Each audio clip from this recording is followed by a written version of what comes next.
Hello everyone, welcome to this special YouTube live session, and today we will focus last moment questions for the from the subject of DBMS, which is very important for your GATE examination.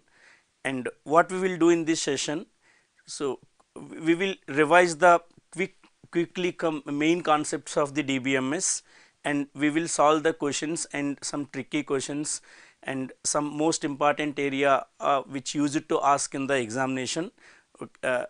And this session is designed to give you a final boost before your GATE examination. So please please ready with the pen, paper and calculator also. Today lot of numerical questions are there, so calculator as well. So let's work together to make this session is more useful for your examination, and the solve every question as like you use it to solve in the exam. And so let's begin the session, right? So are you people ready?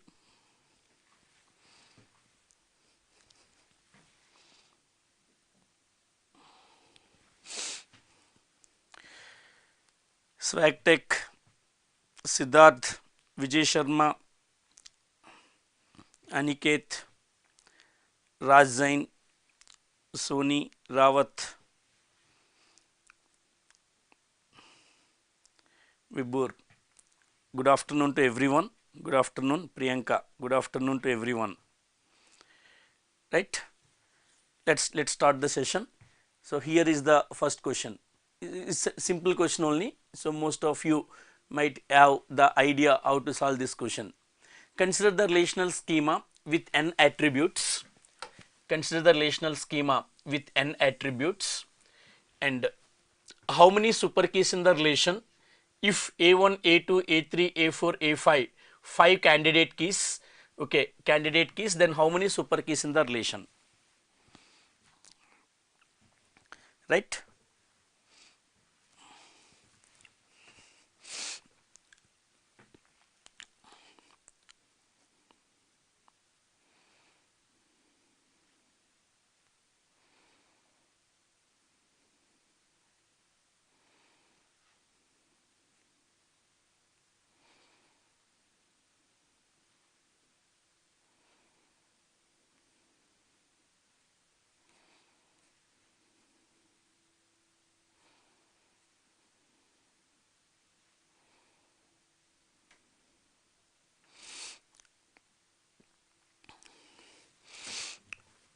So transactions, indexing and normalization and queries, almost all areas we going to touch today. So please participate the solving of questions, right? Srijit, Akash, Chaudhary answered.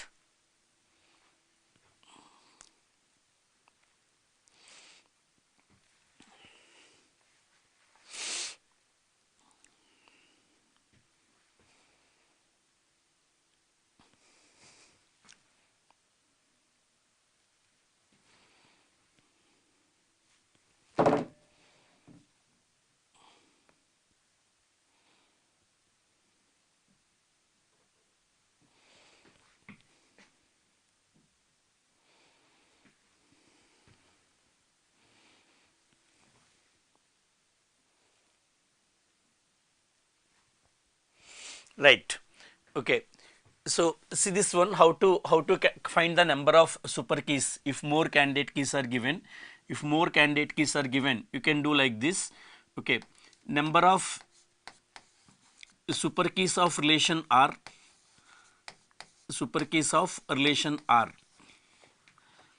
equal to, okay, number of super keys among prime attributes of relation R. Number of super keys among the prime attributes of relation R. Attributes which belongs to candidate keys are the prime attributes, and multiply with 2 power number of non-prime attributes. Okay, 2 power number of non-prime attributes of relation R. Okay. So here 5 prime attributes, 5 candidate keys are given. All 5 candidate keys are 5 simple candidate keys. Okay. So if it is simple candidate keys, so among this A1, A2, A3, A4, A5, so this A1, A2, okay, A3, A4, A5 simple candidate keys, 5 simple candidate keys. Because these are simple candidate keys, okay, every subset of these 5 attributes, is candidate key, is a super key. Every subset of these 5 attributes is a super key except the empty set. That means among these 5 simple candidate keys, 2 power 5 minus 1 empty set is excluded, 2 power 5 minus 1 super keys. Okay, these many super keys among these 5 simple candidate keys. 5 simple candidate keys, every subset of A1 to A5, okay, is a super key and except the empty set. That means number of super keys among the prime attributes is 2 power 5 minus 1, okay, multiply with 2 power number of non-prime attributes. Total n attributes, 5 prime attributes means n minus 5 non-prime attributes. So answer to this question is option B, right? Okay. So hope you cleared this question. So let's see one more question related to the candidate keys. Okay, the relation with 10 attributes A, B, C, D, E, F, G, H, I, J, and how many maximum possible candidate keys? How many maximum possible candidate keys in the relation? Not super keys, maximum possible candidate keys in the relation.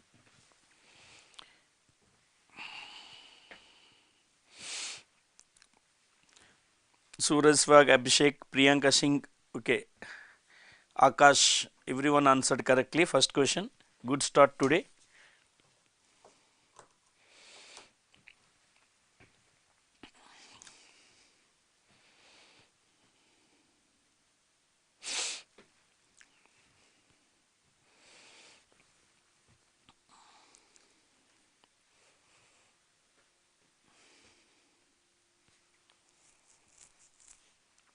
So candidate keys, it means minimal super keys, not super keys. How many maximum possibility of candidate keys?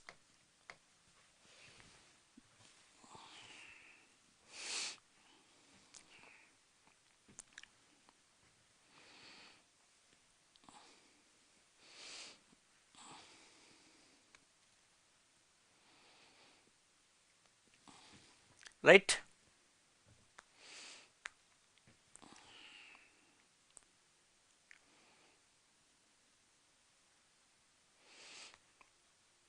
Srijit, Anushka. Yes, okay. So relation with n see, okay. So in this relation R with 10 attributes are there. So A, B, C, D, E, F, G, H, I, J, 10 attributes are there. See, if you take one attribute, then 10C1, okay, it means 10 candidate keys. If you take two attributes, then 10C2 candidate keys. But if only one attribute is candidate key, then 2 attributes is not a candidate key. We can't take both the sets. We can't possible to take both the sets, because only single attribute forms the candidate key. It means 2 attributes is not a candidate key. If this is a candidate key and their proper subset is not a candidate key, that means we can't take both the sets. So similarly you have a chance to take the, okay, 3 attributes. Okay, so again so this is, if ABC is a candidate key, only AB or only A is not a candidate key. So like this, if we consider 10C1 to 10C5, 10C10, 10C1 to 10C10, only one of the set can be considered as a candidate key. 10C10 means all 10 attributes is one single candidate key. Okay, A, B, C, D, E, F, okay, G, H, I, J, all 10 attributes is one single candidate key. 10C10 is 1. So one of these test set can be a candidate key. On this, the maximum set is this middle term, that means 10C5. This 10C5 is the maximum value from 10C1 to 10C10. 10C1 to 10C10, 10C5 is the maximum value. That means each candidate key, if you take 5 attributes, A, B, C, D, E, one candidate key, okay, A, B, C, D, F is one candidate key, etc. Okay, 5 attributes, if you consider one candidate key, then maximum it can have to 254. 10C5 is 254, maximum 254 candidate keys. Okay, so answer to this question is 254. Okay, 254 for n attributes. Okay, so relation R with n attributes. Okay, with n attributes, maximum possible candidate keys. Maximum possible candidate keys. Okay, so NC middle term, NC n by 2. Okay, floor also fine, NC n by 2 seal also fine. Okay, NC n by 2 seal value also same, NC n by 2 floor, NC n by 2 seal, both are equal terms. Okay, these are the maximum possible candidate keys can be in the relation with n attributes. Okay, more than that not possible, not possibility. Okay, so right. So Sayan Chowdhury and Priyanka Singh and answered. Okay, many are answered. So I think it is chart is delay.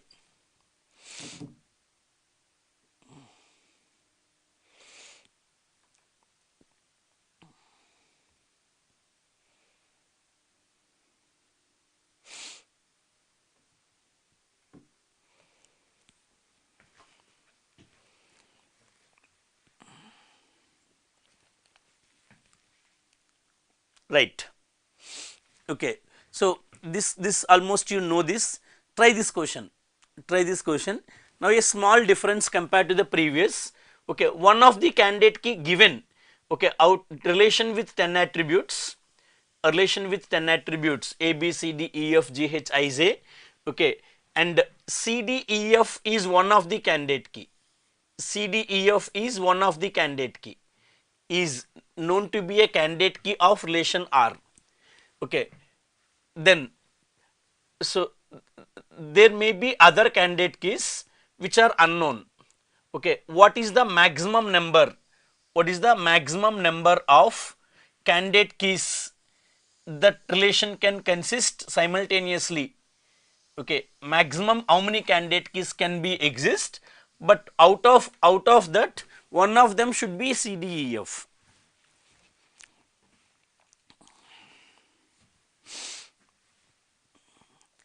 One of the candidate key is CDEF. Okay, in that case, in that scenario, how many maximum candidate keys possible?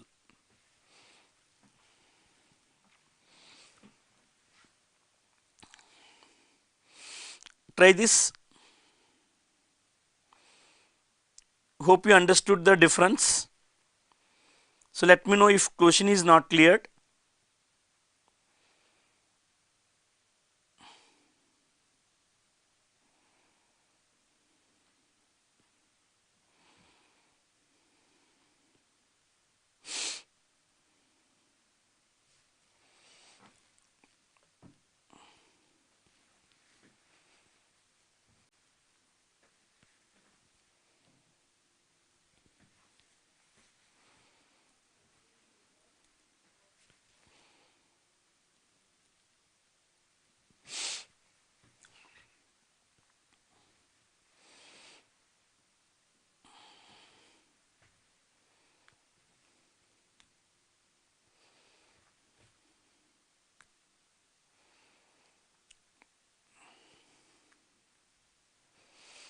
Two 10, some are saying 210, some are saying 10C4. Okay, so 10 attributes, how many maximum candidate keys? Forget about this candidate key. Okay, other if you don't given this candidate key, then how many maximum candidate keys? That's what we solved before, 10C5. 10C5 is the maximum candidate keys, and then CDEE, EF is one candidate key. So because of that, count is slightly changes. You need to see how many maximum candidate keys now.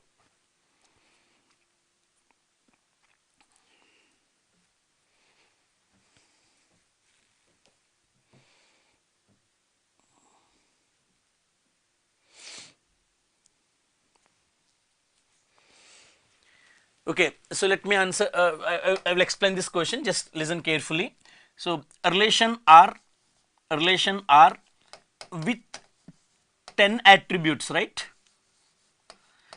Okay, if relation with 10 attributes, okay, maximum number of candidate keys, okay, maximum possible candidate keys,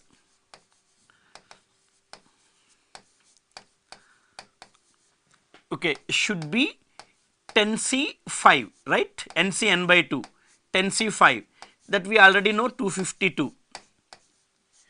Okay, but see, the maximum possible candidate key is occurs if I take 5 attributes is a candidate key.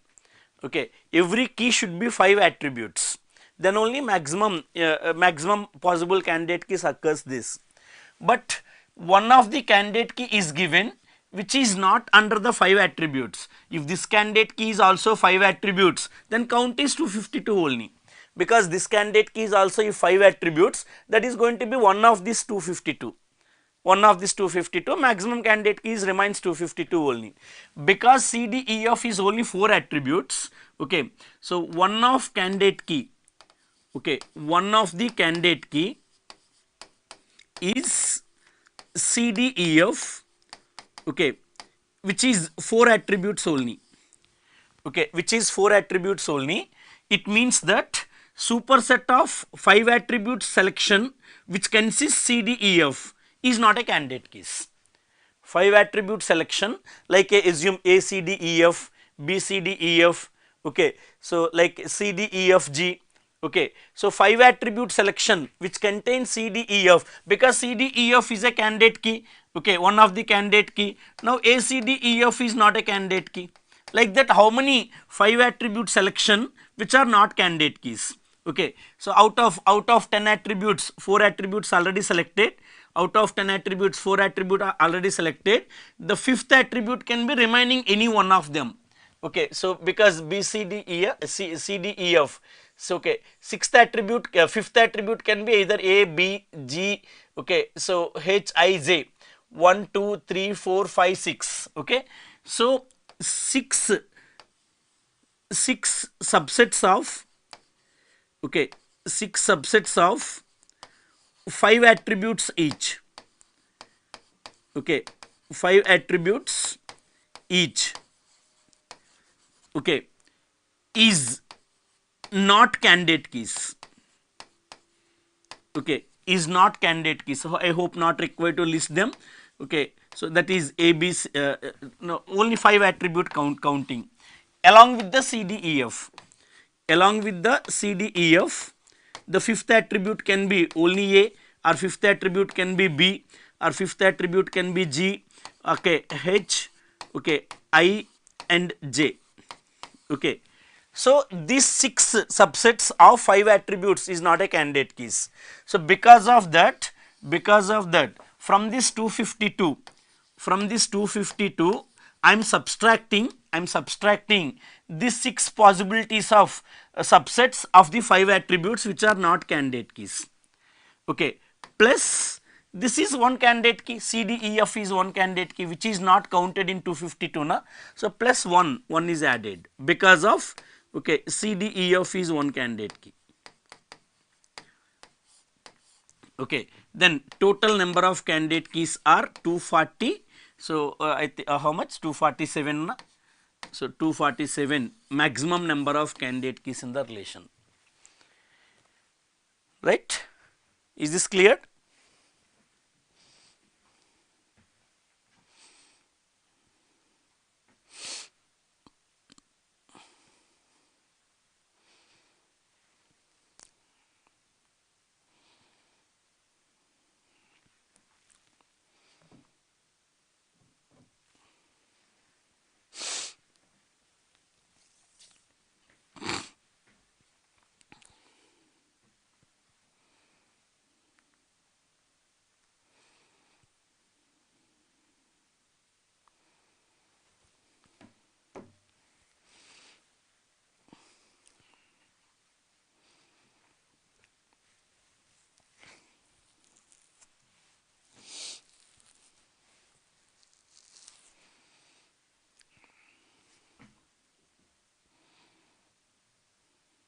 Yes, Anushka, Vijay Sharma, Sayan Chaudhary almost came to close. Srijit also almost closest answer. Right. So got this one. For example, this candidate key is also 5 attribute. This given candidate key is also 5 attribute. Then the count is 252 only. Okay. So then because the given candidate key is less than 5 attributes, so 4 attributes only, then any other attribute added to this CDEF, okay, fifth attribute added to the CDEF is become super key but not candidate key. Those are 6 possibilities. Those 6 possibilities subtracted, and CDEF is one of the candidate key. We added that, right? Yeah, tricky question. Okay. So whenever numerical question is given, so they may possible to ask little, okay, tricky. Okay. So not so complicated question. So I just for to get the more visualization, I use 10 attributes and all, but in examination 6 attribute, 5 attribute use it to give max to max whenever they use it to ask this kind of numerical question. Okay, right? Let's move to the same pattern. Okay, consider a relation of 10 attributes. How many super keys? Again here super keys. So how many super keys in the relation? How many super keys in the relation? If relation consists maximum possible candidate keys. If relation consists maximum possible candidate keys, that means we already know maximum how many candidate keys in this relation. We already know maximum how many candidate keys in this relation. If relation consists maximum possible candidate keys, then how many super keys in the relation?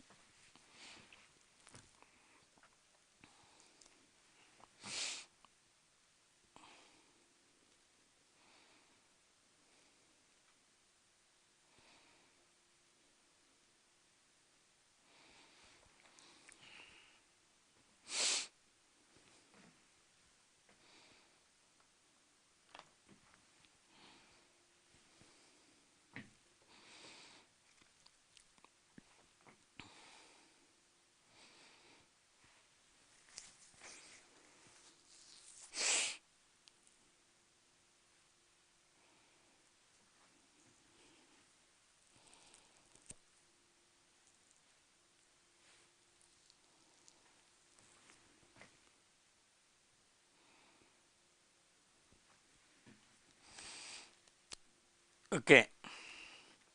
Sain Chaudhary, Srijit, two answered. Two answered.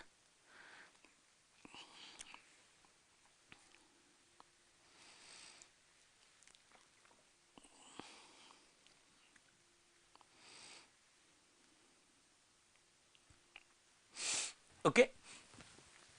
See, the relation are with 10 attributes A, B, C, D, E, F, G, H, I, J. 10 attributes in the relation.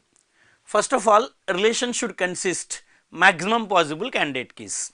So maximum possible candidate keys are occurs. Maximum possible candidate keys are occurs. Okay, so that is NC n by 2. NC n by 2 is the maximum possible candidate keys.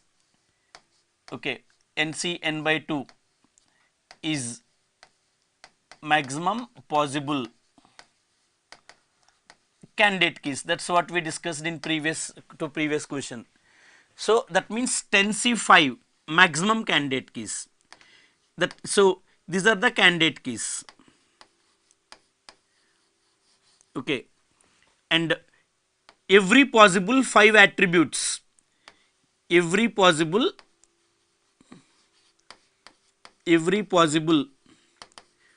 okay subsets of 5 attributes.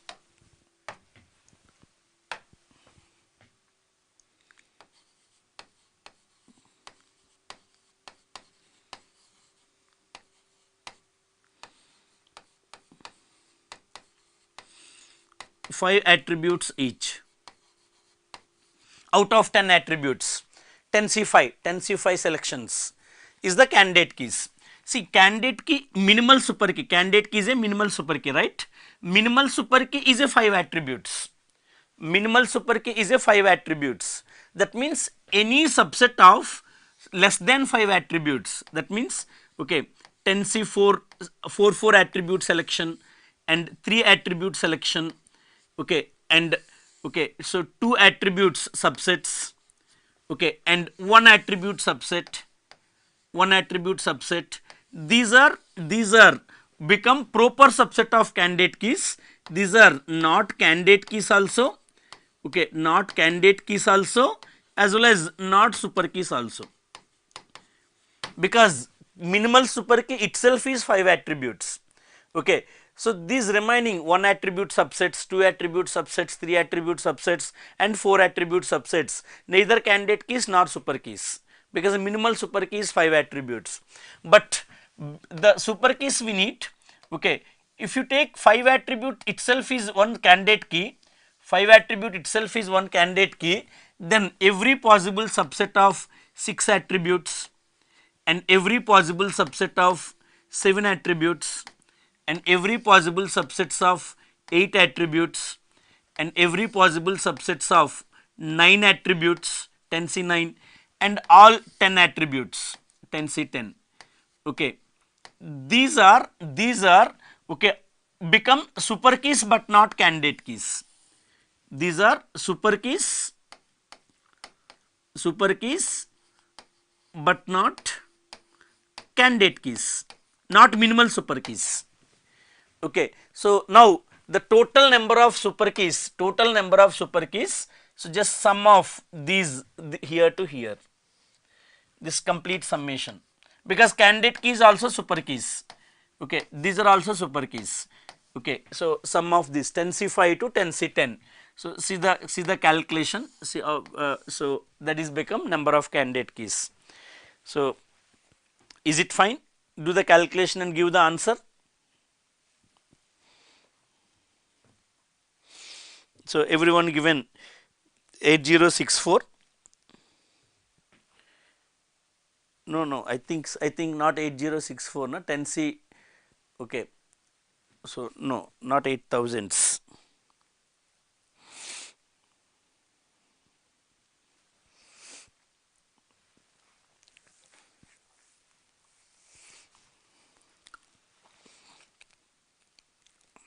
$638, Anil Sagar, okay, I just not done this calculation, so 638, just verify it once.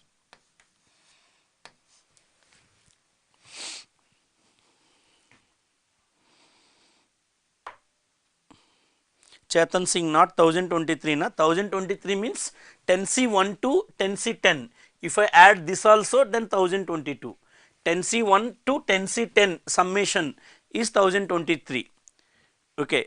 So but we are eliminated 10C1, 10C2, 10C3, 10C4 from 2 power 10 minus 1, okay. Definitely it should be much lesser than the 1000 only, okay. 638, na, just do the calculation. So these are not candidate keys, not super keys, we don't count them, we don't count these are minimal super keys, candidate keys, minimal super keys, and candidate key itself is 5 attributes, any subset which is more than 5 attributes is also super key, okay. So candidate key is also super key, and in this way, so 10C5 to 10C10 all summation.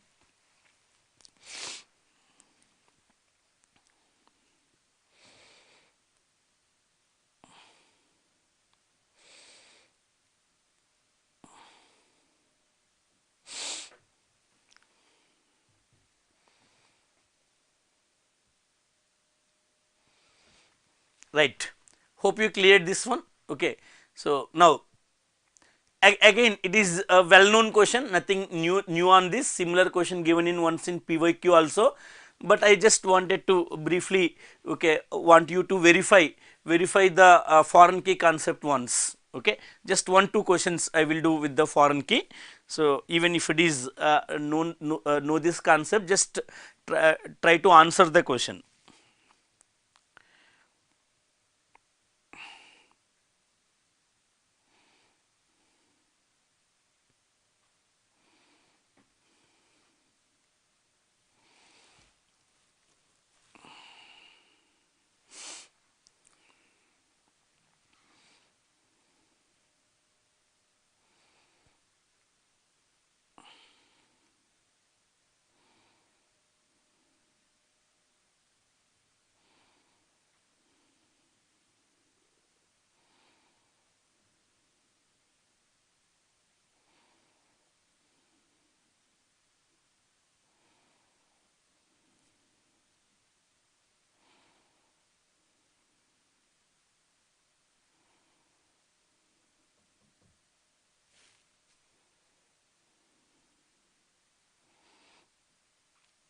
This much time you should answer this much faster. Simple question only, na.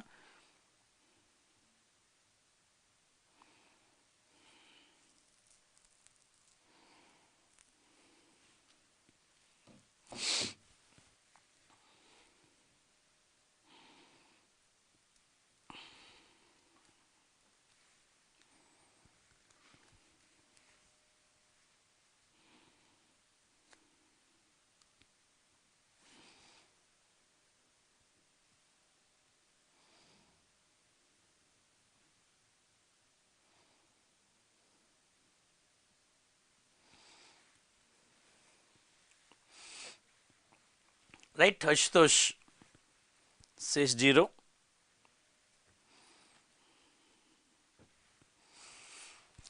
So here A primary key and C primary key for R relation and S relation. The second one is S relation. Okay, the R relation and S relation, two relations are given, and A primary key for first relation, C primary key for second relation. And he says that B of the first relation, foreign key references to S. Okay, this B is foreign key. Okay, this B is foreign key, is refers to this primary key of S relation, this primary key of S relation, and this foreign key is on delete cascade. First foreign key, this foreign key is on delete cascade. On delete cascade is the condition. It means on deletion of the referenced record, because C is the referenced record, on deletion of this referenced record, then these records of referencing table can be delete. Okay, should be delete. Now the second, one more foreign key is there, D foreign key. This D is also a foreign key, okay, which references to R relation, which references to R relation, and this foreign key is on delete set null condition. This foreign key is on delete set null. Okay, the second foreign key is on delete set null. It means on deletion of the referenced, for this D referenced is A value. If A value is deleted, if referenced value is deleted, the foreign key position set to null. Okay, so is the two conditions. Now the question is, now see the question. If the tuple 4 2 of relation are deleted, okay, this is the tuple 4 2 of this relation, first relation. If this tuple is deleted, okay, if this tuple is deleted, this foreign key 2 deletion not a problem, because referencing key deletion not a problem, but referenced key deletion is causes problem to the foreign key. The deletion of this 4, the deletion of this 4 causes problem to this foreign key. But what this foreign key says that on delete of the referenced data, set null value here. So on deletion of this referenced data 4 and set null value here. No other record is forced to delete. No other record is forced to delete. No additional record is get deleted. Answer to this question is 0.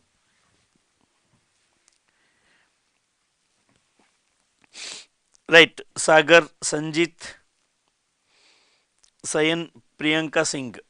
Okay. So hope you cleared this one. So the keep the data same as it is. Keep the data same as it is. Okay. So in your rough notes is, okay. So do this second question. Do this second question for the same data set. Same data set, same integrity constraints, key constraints. Okay. Assume both foreign keys are on delete cascade. Both foreign keys are on delete cascade.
this much multiple answers for foreign key question also. Some are saying 5, 3, 5, 8, 6. Okay, right. Now same conditions are same. Okay, so and this B is foreign key refers to here. Okay, and this foreign key is on delete cascade. Okay, this foreign key is delete cascade is the first foreign key. Okay, and the second foreign key, this D foreign key referencing to A, D foreign key referencing to A, and this foreign key is also on delete set cascade, on delete cascade. Okay, on deletion of A value, forced to delete the D records. On deletion of the C value, forced to delete the B records. Okay. So now if tuple 42 is deleted, again same tuple 42, this tuple 42 is deleted, assume this is deleted. Now the referenced key, okay, the primary key value 4 is deleted, 4 not allowed in this foreign key. So one record whose foreign key value of D is 4, and that record has to be deleted. Okay, this record has to be deleted, right? So the 4 is deleted. Because of this, the primary key 4 is lost. The C value 4 is lost. C referred by this foreign key, and this 4 not allowed in the foreign key B. Foreign key B value 4 not allowed. This get deletes. Because of that, primary key 10 is lost. And the primary key value 10 is lost, which referred by the foreign key. This foreign key D not allowed the record whose foreign key value is 10. So these two records get deleted. And because of this, the primary key 6 and 7 is deleted. Which is referred by the B, and this record 6 is not allowed. Okay, this foreign key 6 is not allowed. Okay, so then because of that, the primary key 8 is lost. So 8 referred by the foreign key. The foreign key doesn't have any 8. The remaining records are not get affected. Okay, remaining, so 1, 2, 3 records left in the first relation, remaining 3 records left in the second relation. Other than the deleting record, initial deleting record, additional records are get affected. Is 5 additional records are get affected.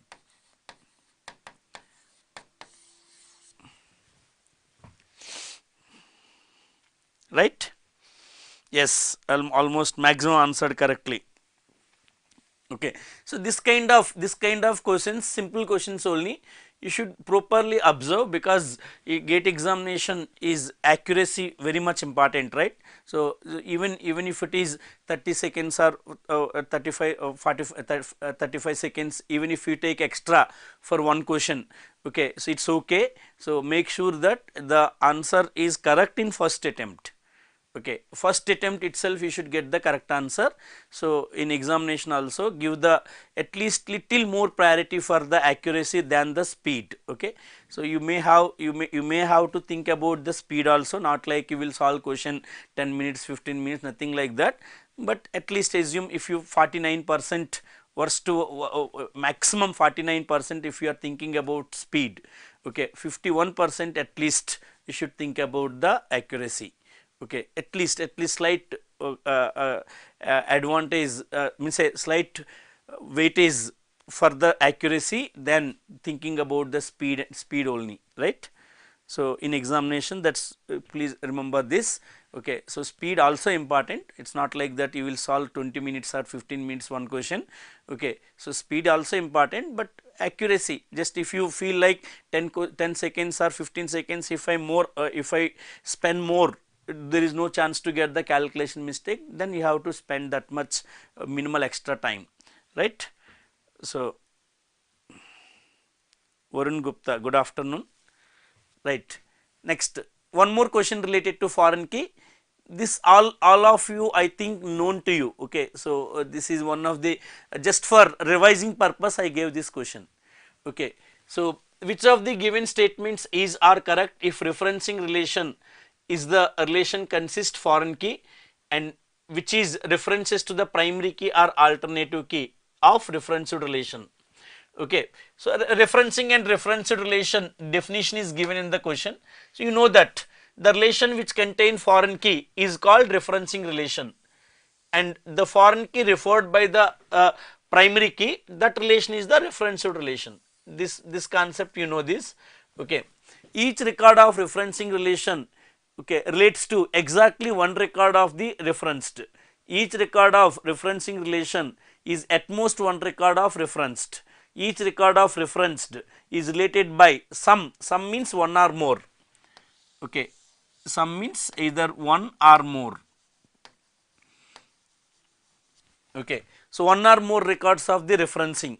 Each record of this is also referenced. Okay, each record of referenced relation, okay, is related to many records of referencing relation. So many records in the sense, okay, so 0 or more, many records in the sense 0 or more.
Anushka AD, Science says that BD,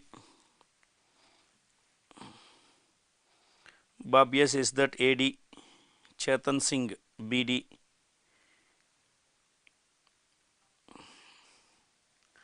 Right. So first of all, you should I think you know this.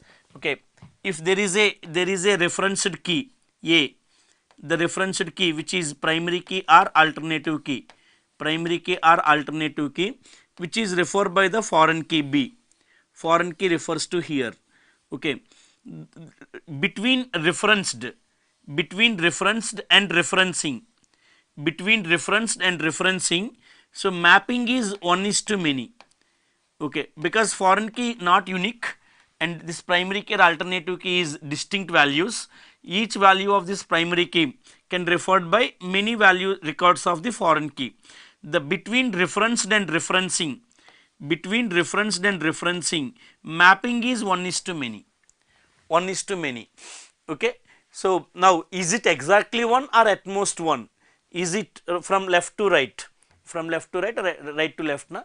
Referencing to referenced, is it referencing to referenced exactly 1 or at most 1? Similarly, the reference to referencing is 1 or more or 0 or more. Okay, so is what you need to answer. Mapping between referential relation and referencing relation. Okay, the table which contain primary key is called the referential relation. Okay, this is referenced, referential relation and referencing relation. Mapping is 1 is to many. Okay, each record of referenced can refer to many records of the referencing. Okay, so is it 1 or more, okay, or 0 or more from A to B? From B to A, is it exactly 1 or at most 1? Okay, that what you are required to decide for this question. Priyanka Singh, Abhishek, right? Now see this one. foreign key allows null value, that you know. Referencing relation, okay, records whose foreign key value null, okay, whose foreign key value,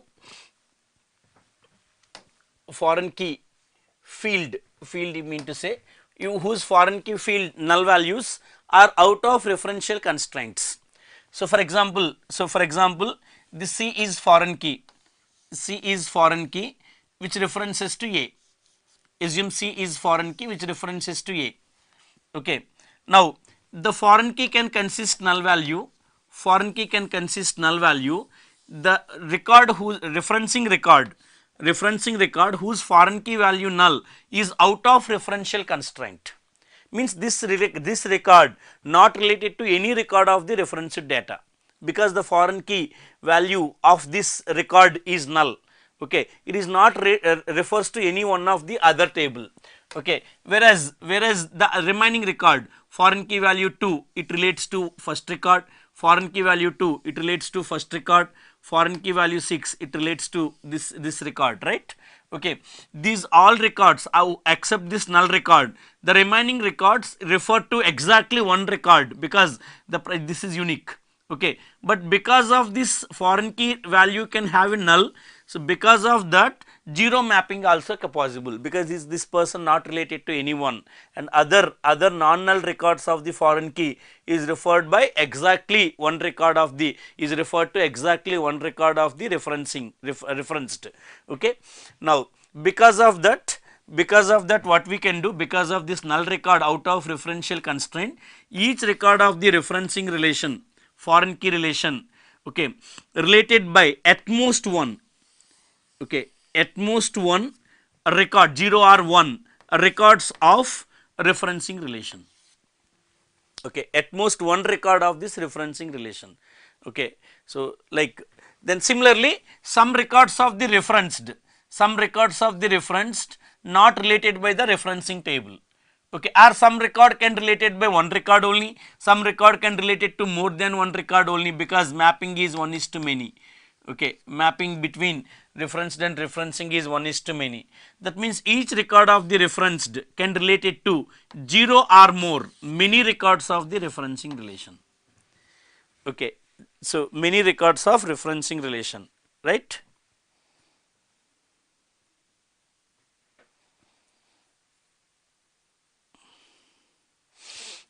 Right, Sayan Chowdhury.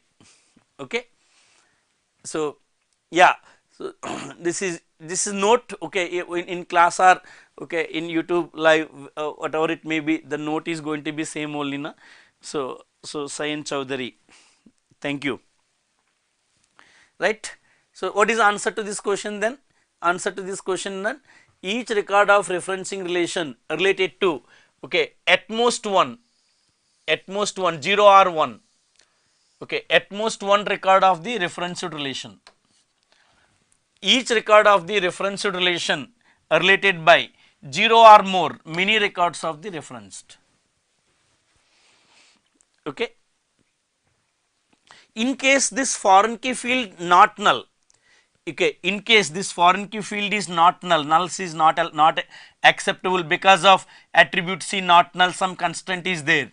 Okay, then it is exactly 1, then it become exactly 1. Okay, so then the foreign key, assume that the foreign key is not allowed the null value, because of it may be a candidate key for other table also, na, or it may be not null attribute. For example, if the database is created like this, okay, so create table name is S, let's assume C is, okay, one integer attribute, D is, okay, so some character attribute whatever it may be, okay, is a primary key, and this C is, let's say you are defined not null attribute like this. Okay, C is defined not null attribute like this. Okay, so then foreign key C references to R. Okay, like this if you define, then this possibility of 0 not occurs, then each record of referencing relation become, okay, related to exactly one record of the referencing. Okay, so is both are becoming referencing, na. So here small correction is there, each record of referencing relation related by at most one record of referenced relation. at most one record of referential relation. Okay. If the foreign key is not null, then this 0 possibility not occur, then it become exactly one record of referential relation. Okay. Then if the foreign key is becomes null, if you okay add this null value, then answer is becomes A and D. A and D is become answer, right. So, based on that you may require to verify, but by default assumption foreign key is allowed the null until unless a special condition given. Okay, default assumption foreign key allowed the null values, right. Hope you cleared this question. This is all about foreign key. Okay, let's move to the ER diagram question. Okay, let's see the ER diagram question. Okay, so how many foreign keys required for minimized RDBMS design of the given ER diagram? How many foreign keys required for the minimized RDBMS design? How many foreign keys required in the minimized design of RDBMS table for the given ER diagram?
Raj K. Jain, Srijit.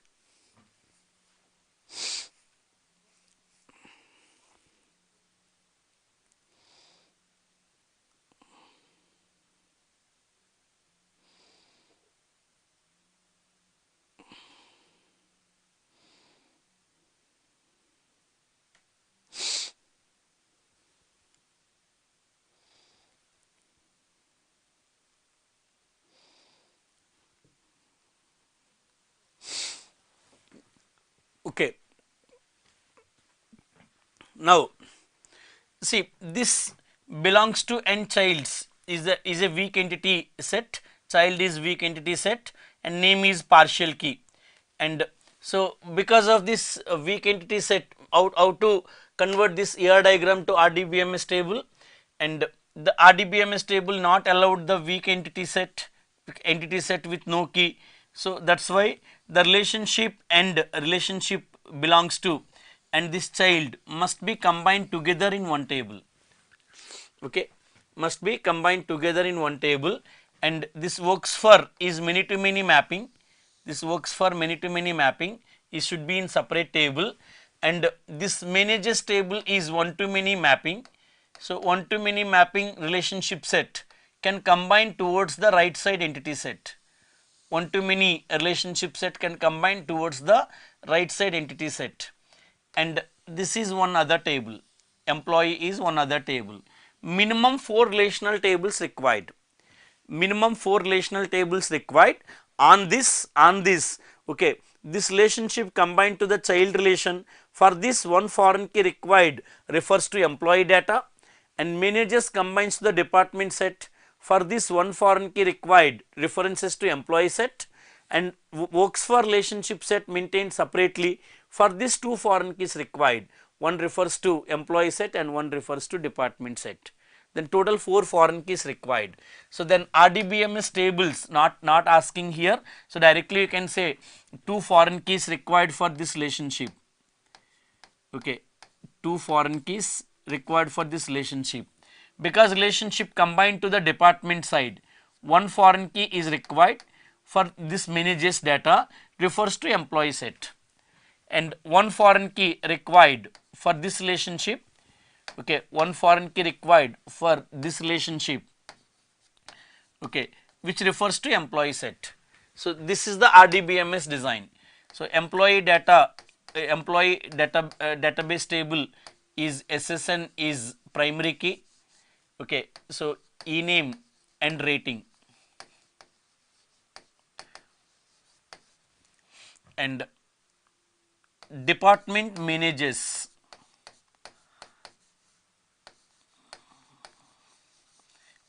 is a relationship set, department ID is become primary key, and department name and address, okay, and so foreign key SSN added, okay, this SSN is a foreign key because of relationship, it refers to this employee set. Then the one more foreign key, so one more table, okay, so works for relation, okay, two attributes combinedly SSN and department ID combinedly forms the key. So for this we need relationship is separately maintained, for this require two foreign keys, okay. Then the fourth relation child belongs to, okay, child belongs to, okay, so is SSN identifier key combined with the partial key name, child name, so combinedly become key for this, okay, database table, and age, gender, other attributes, okay. So and here this SSN is a foreign key is references to this employee set. So answer to this question, total 4 candidate keys. So this model question, number of tables and, okay, so are number of foreign keys which is attribute set for one of the table, this kind of ER diagram question practice it once, okay. So hope you cleared this one, there is no confusion for this question, I think so, okay. It is standard model question which we use it to solve many times, multiple times in the classes also, right. So it is one standard model question, that is why I am given in this GTQ session. Now so see this one, so consider the following ER diagram, if, okay, so one to one mapping total participation, if n entities in E1, m entities in E2, then how many entities in relationship set are, how many entities can be, okay, can occurs in the relationship set.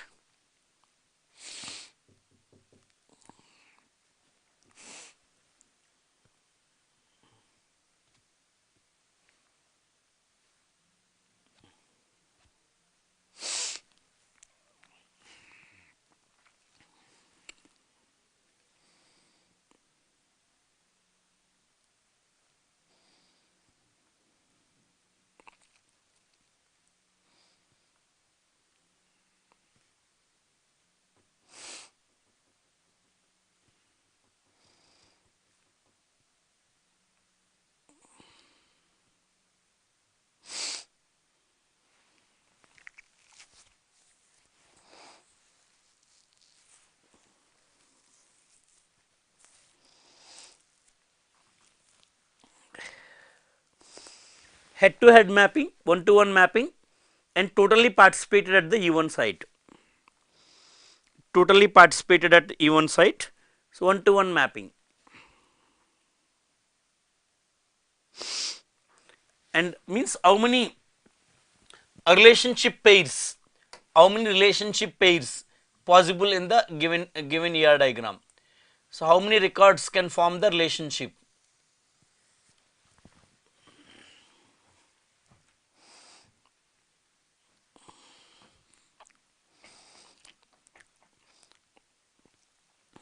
Ayush, Srijit, Ashutosh, Priyanka, Srijal, Sayan. Again repeating the question. So total participation at the E1 site. total participation at the E1 site. Okay. So,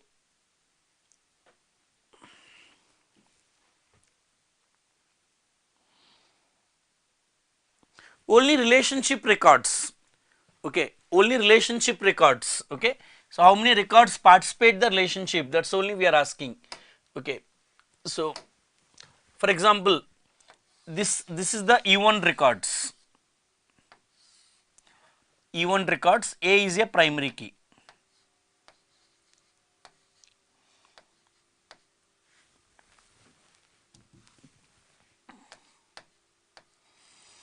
Okay, this is the E2 records.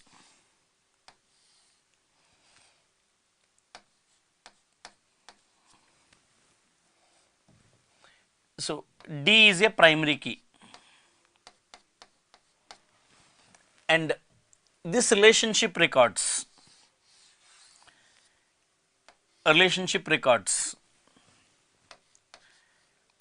AD. Okay. Now he is asking how many records in the relationship, number of records in the relationship. This first relation n records are there, and the second relation m records are there, and it is total participated, have one to one mapping and totally participated. Everyone should participate here. Okay. So, not more than in relationship set, not more than n records, not less than n records. It should be exactly n records. More than n is not possible, because more than n records in relationship, it means one record of E2 should pair with more than one record in the E1. That is not allowed because of one to one mapping. So, because of one to one mapping, so one record of E2 not allowed to relate more than one record of E1, okay, and one record of E1 also not allowed to relate more than one record of E2, and every record of E1 should be totally participated, not allowed to, okay. So it's not correct for at least n also, at least n also not correct, because no chance of less than n because of the total participation, okay. So, got this one, hope you cleared this. So, let me know any doubt on this, okay.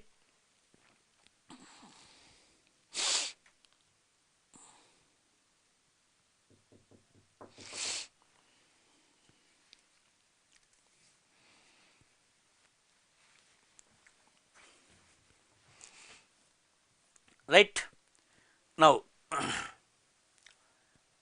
how many FDs, functional dependencies, possible in relation A, B, C, D, E, such that, okay, FD x determines y with, okay, x intersection y should be empty, x intersection y should be empty, no common attribute, and xy should be non-empty attribute sets.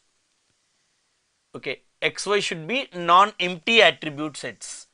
X is not empty, y is not empty. How many such, okay, FDs possible?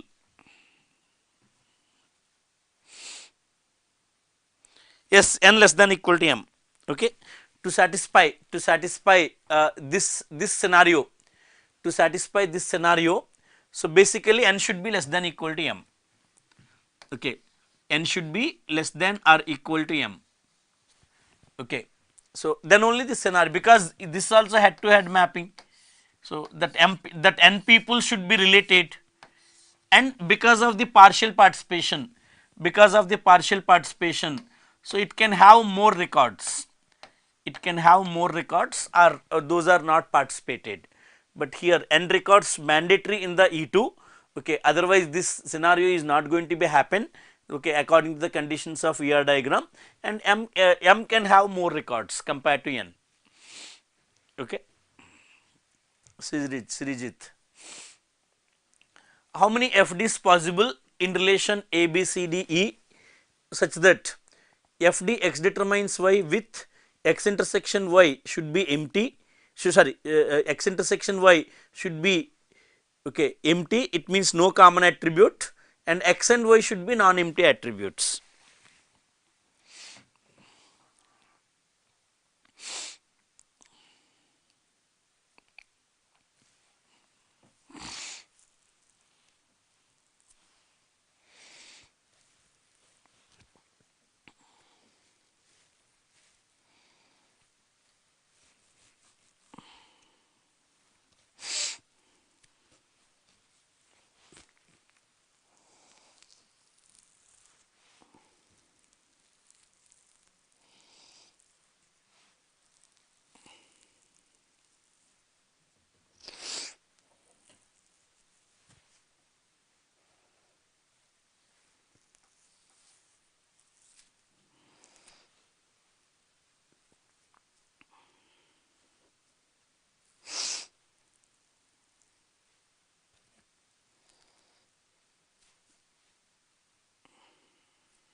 this kind of FDs, so A determines the B, or A determines the C, or A determines the D, A determines the E, or A determines the BC, etc. Okay. Similarly, same with the B. So AB determines the C, AB determines the D, AB determines the CD, etc. This kind of FDs.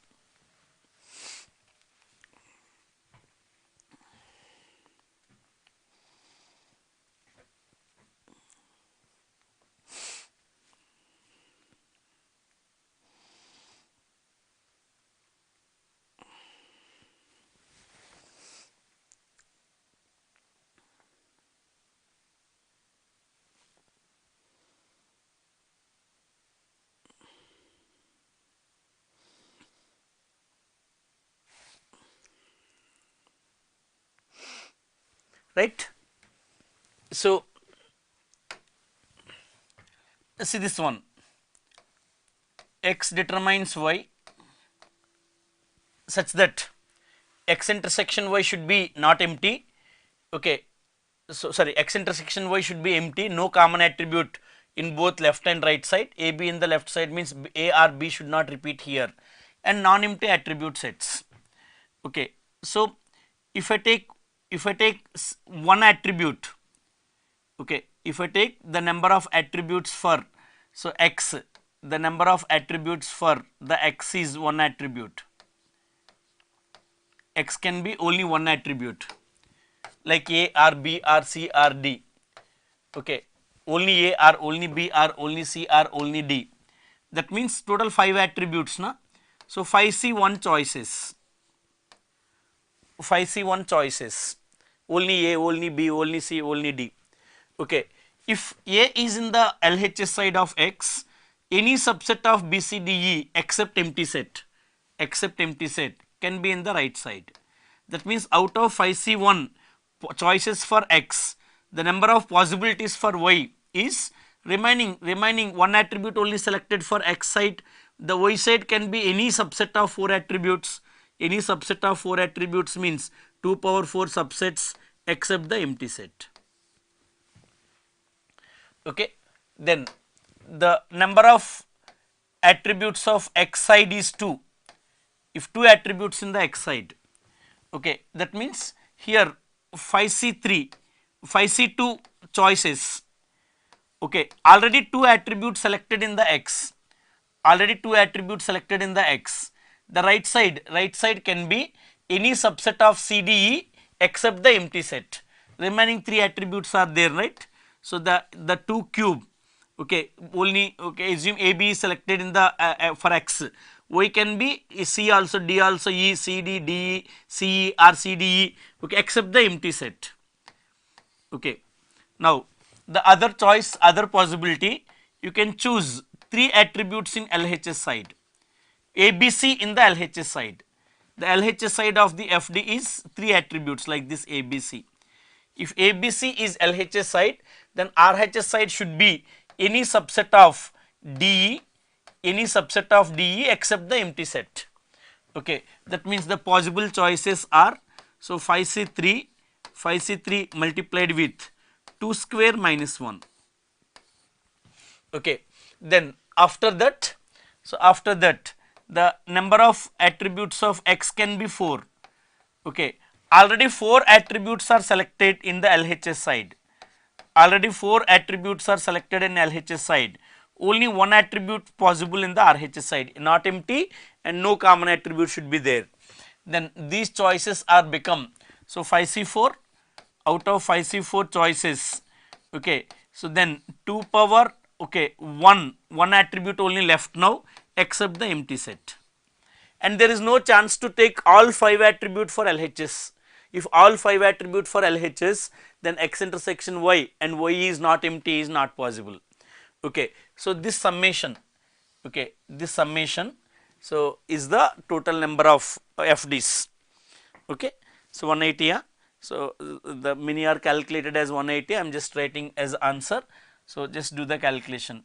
So 5C1 is 5 multiplied with 15 plus 5C2 is 10 multiplied with 7 plus 5C3 is also 10 multiplied with 3. 5C4 is 5 multiplied with 1. Okay, these many possibilities.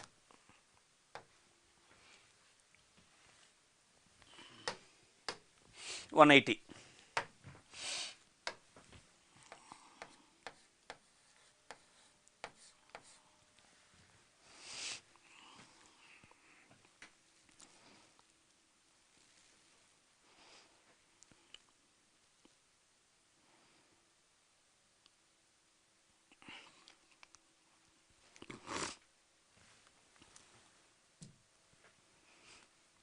Right.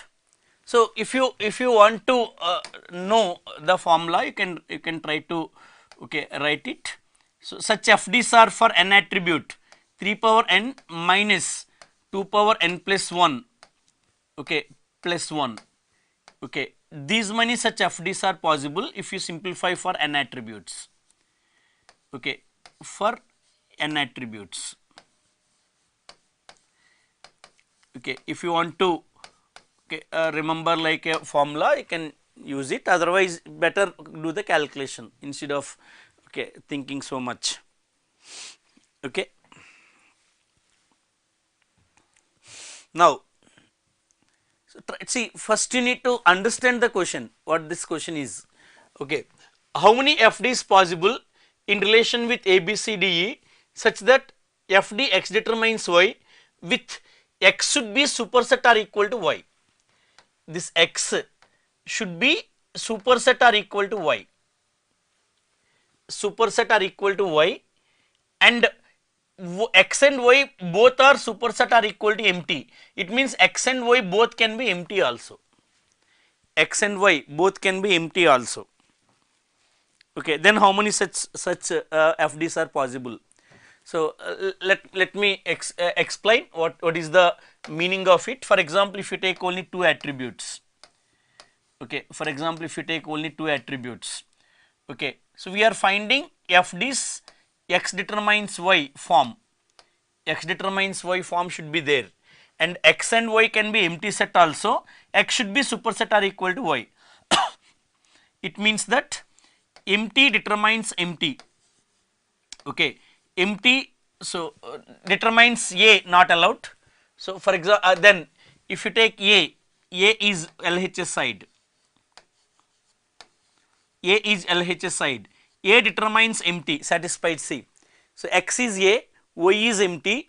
A set A, set which consists A. Okay, superset are equal to empty set. Okay, which is also superset are equal to empty set. Otherwise, A can determines A is also allowed. A can determine A is also allowed. But A determines B not allowed, na? So x should be superset or equal to y. Then if you take B, so B determines empty set. So B determines B is allowed. Then other possibility, x can be AB. X can be AB. So AB determines empty set. AB determines A, and AB determines B, and AB determines AB. Logically, he is asking trivial FDs. Okay, this is the proper definition for trivial FD.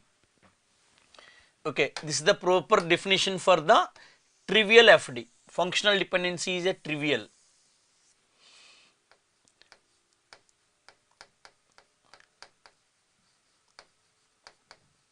How many number of trivial FDs in the relation?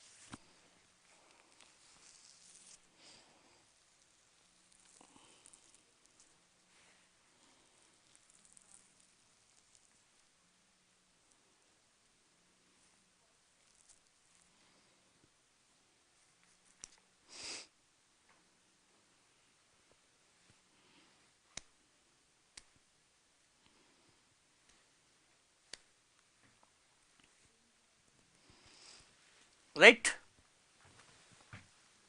So for example, I will just start the question, and again I will give some more time. Okay, so to get the clue. Okay, so we are counting x determines y fds. We are counting x determines y fds. The number of attributes of LHS side, if it is 0 empty, then one such FD empty determines empty. Okay, if number of attributes of x is one attribute, number of attributes of x is one attribute, that means possibility is phi c1. Okay, possibility is phi c1, a, only b, only c. Okay, if only one attribute in LHS site, then RHS site can be any subset of that one attribute. Means any subset of the one attribute means either empty or a, empty or a, two choices. Okay, that means 2 power 1 possibilities. If number of attributes of x is 2, okay, that means if phi c2 choices, AB in the left side, if AB in the left side, RHS can be any subset of AB, any subset of AB. If AB in the left side, RHS side can be any subset of AB, that means 2 square choices. Like that you need to see how many such possible FDs.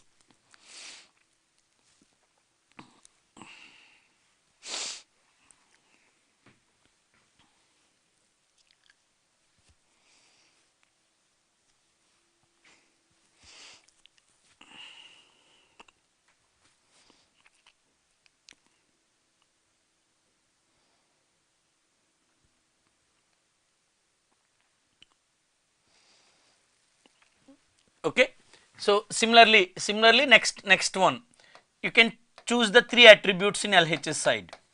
If you choose 3 attributes in LHS side, then it is phi c3 choices, and RHS side can be any subset of those 3 attributes. Okay, you can choose 4 attributes also, so then choices are phi c4 and RHS side can be 2 power 4. Okay, you can choose all 5 attributes in LHS side. Okay, then if all 5 attributes is LHS side, phi c5 one choice, okay, then RHS side can be 2 power 5. Okay, so these many number of trivial FDs. First one is the, okay, one count is 1 for this. Okay, so first phi determines phi, because phi not determines the non-empty set, so this is the one count. Okay, so this summation is the total number of trivial FDs.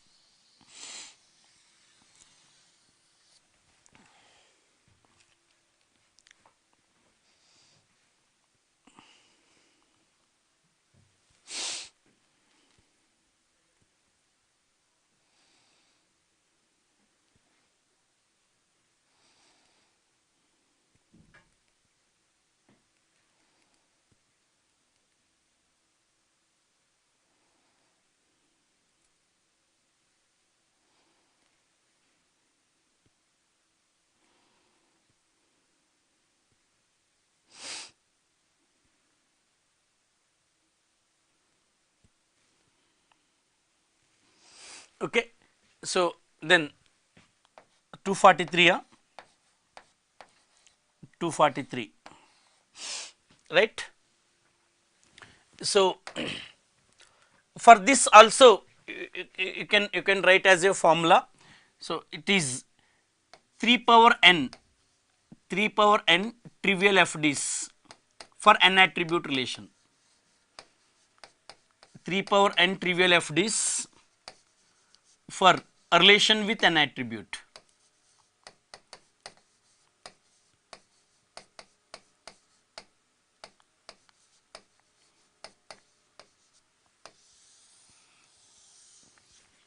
Okay, that means 3 power 5. Okay, 3 power 5 is the total trivial FDs. Okay.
So how many FDs are possible in relation A, B, C, D, E such that FD X determines Y with X can be any non-empty subset, X can be any non-empty subset, sorry, any subset, okay, greater than equal to a empty set, Y can be any subset, okay, means no, not like a only trivial, only non-trivial and okay like that.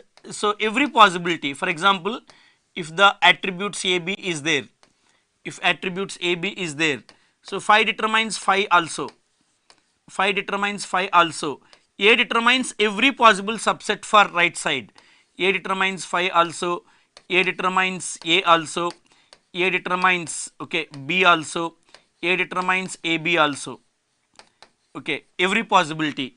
Similarly B determines any subset, B determines A also, B determines C also, okay, B also trivial as well, B determines C also, and B determines, sorry, C is not there na, B determines AB also, okay, AB, okay. Otherwise AB can be in the LHS side, AB determines empty set, AB determines A as well as AB determines B as well as AB determines AB. This count we are asking for 5 attributes.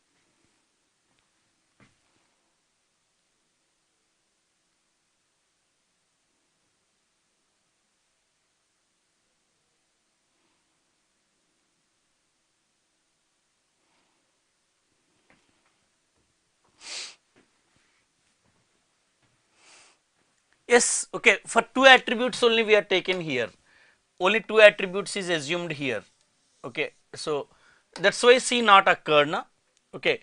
So if 5 attribute means any subset can be in the RHS side. So it means see LHS side can be any subset, X can be any subset, Y can be any subset, okay. So there is nothing like X should be superset, superset of Y, or there is nothing like X intersection Y should be empty. So there is no such condition. It means all possible FDs.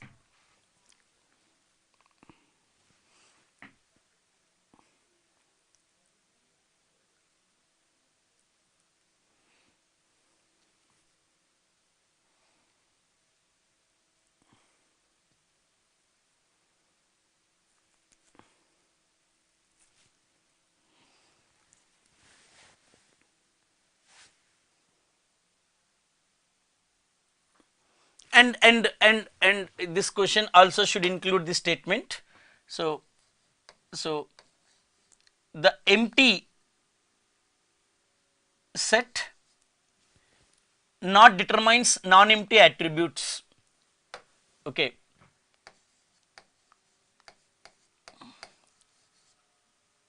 Empty set of X not determines non-empty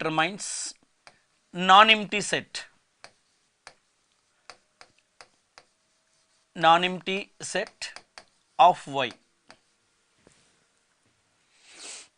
It means this scenario not occurs. Phi determines A, phi determines B, phi determines AB. That is not occurs.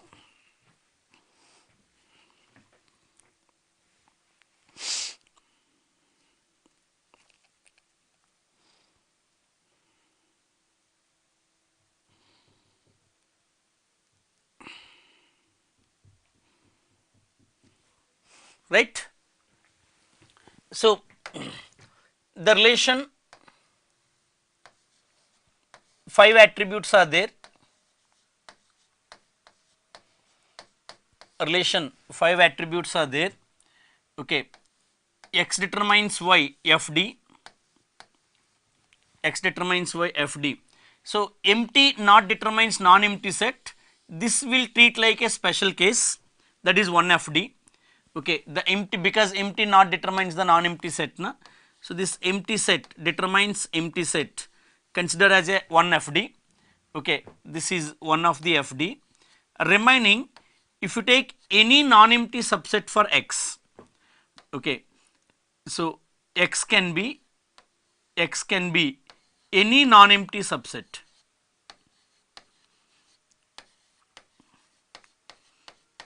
any non-empty subset.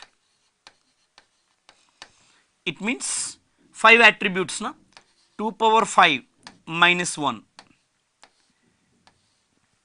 okay. X can be any non-empty subset 2 power 5 minus 1, okay. So for if X is non-empty subset, Y can be any subset including empty also, Y can be any subset including empty also, plus this 5 determines 5 is 1 fd, okay. So that means if X is A, okay, Y can be any subset of A, B, C, D, E including empty set. X is B, any subset of A, B, C, D, E including empty set, okay. So then the 2 power 5 minus 1 is 31, right. So 31 multiplied with, so 2 power 5 is 32, okay, plus this empty determines empty is one of the fd, okay. So these are the total number of functional dependencies in the relational schema, including trivial, non-trivial, semi non-trivial. So these are the total number of functional dependencies: trivial, non-trivial, semi non-trivial, 993, okay.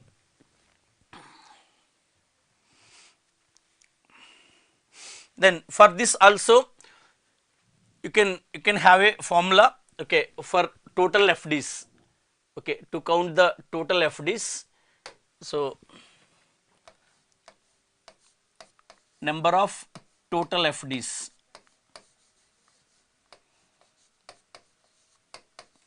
okay. So 2 power n minus 1 non-empty set, left LHS side, RHS side can be 2 power n any subset, plus empty determines empty is one of them. You can simplify further, okay. So 2 power n multiply with 2 power n is become 4 power n, like you can simplify further, okay.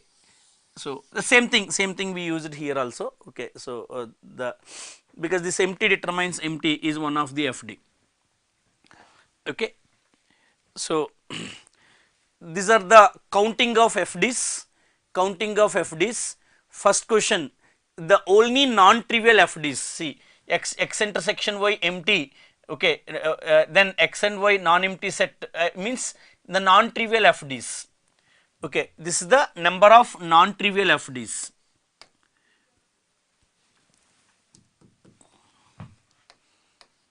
number of non-trivial fds. Then this is number of trivial fds, and this question is all possible fds, both trivial, non-trivial, okay, semi non-trivial, whatever the way say, every possibility of fd, okay. So then just practice them. I think this lossless join, and just for practice purpose I display one question. So we focus lossless join and dependency preservation test also, it is important, okay. Even though it is a regular form question, it is not a new thing, okay. So test lossless join dependency preserving, true or false, lossless join and dependency preserving is true or false.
right?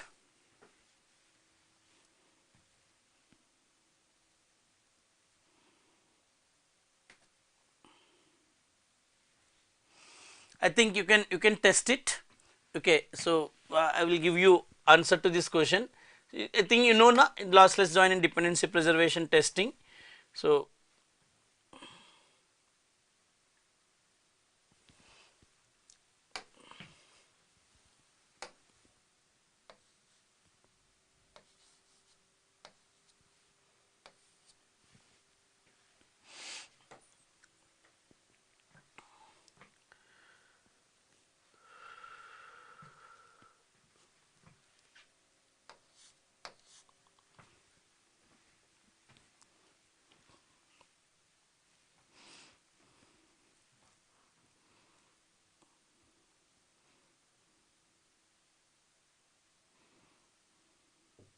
right, Srijal, Chatan Singh, Sayan. Okay, not required any explanation, I think so. Okay, so just give an answer because we need to cover remaining many topics. Okay, so the means don't ignore this topic, lossless join and dependency preserving. Conceptually also should be strong, and definition and everything revised properly, and as well as so solve for some questions related to testing of lossless or lossy, testing of dependency preserving or not dependency preserving. Okay, this is important topic. Okay, don't ignore this. Okay, so I'm moving forward. Next question. Then, so how many? What is highest normal form satisfied by this given relation? Highest normal form is satisfied by this given relation. AB determines C, C determines A, BC determines D, ACD determines B, and this is BE. BE determines the C,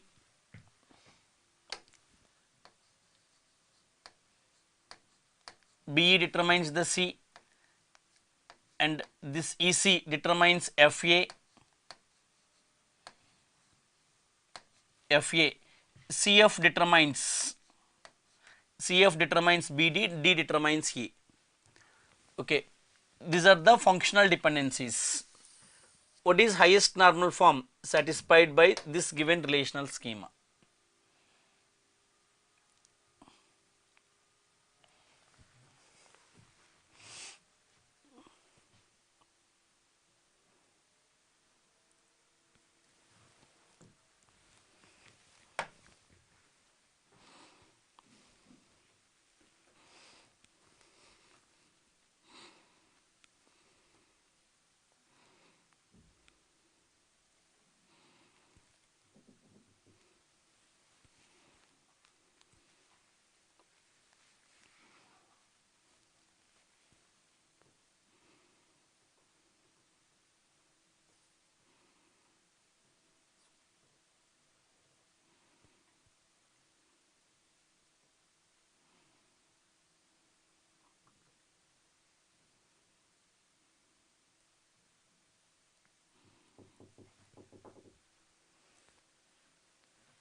So find the candidate keys. Okay, AB determines C, BC determines A, BC determines C determines A, BC determines D, ACD determines B, BE determines C, and EC determines FA, and these FDs are there. See, because C determines the A, because C determines the A, and okay, this A is become extraneous. Remove this so that it become easier for finding candidate keys. Okay, this A is extraneous because C is determining the A. So any other extraneous attribute if exist, then also try to remove them so that it become easier to find the candidate keys. AC. Okay, so C closure is not determines F, F closure not determines the C. So E closure not determines the C, and C closure not determines the E. So that means removal of this A not makes any violation for FD expressive power, it is simply extraneous attribute. Okay.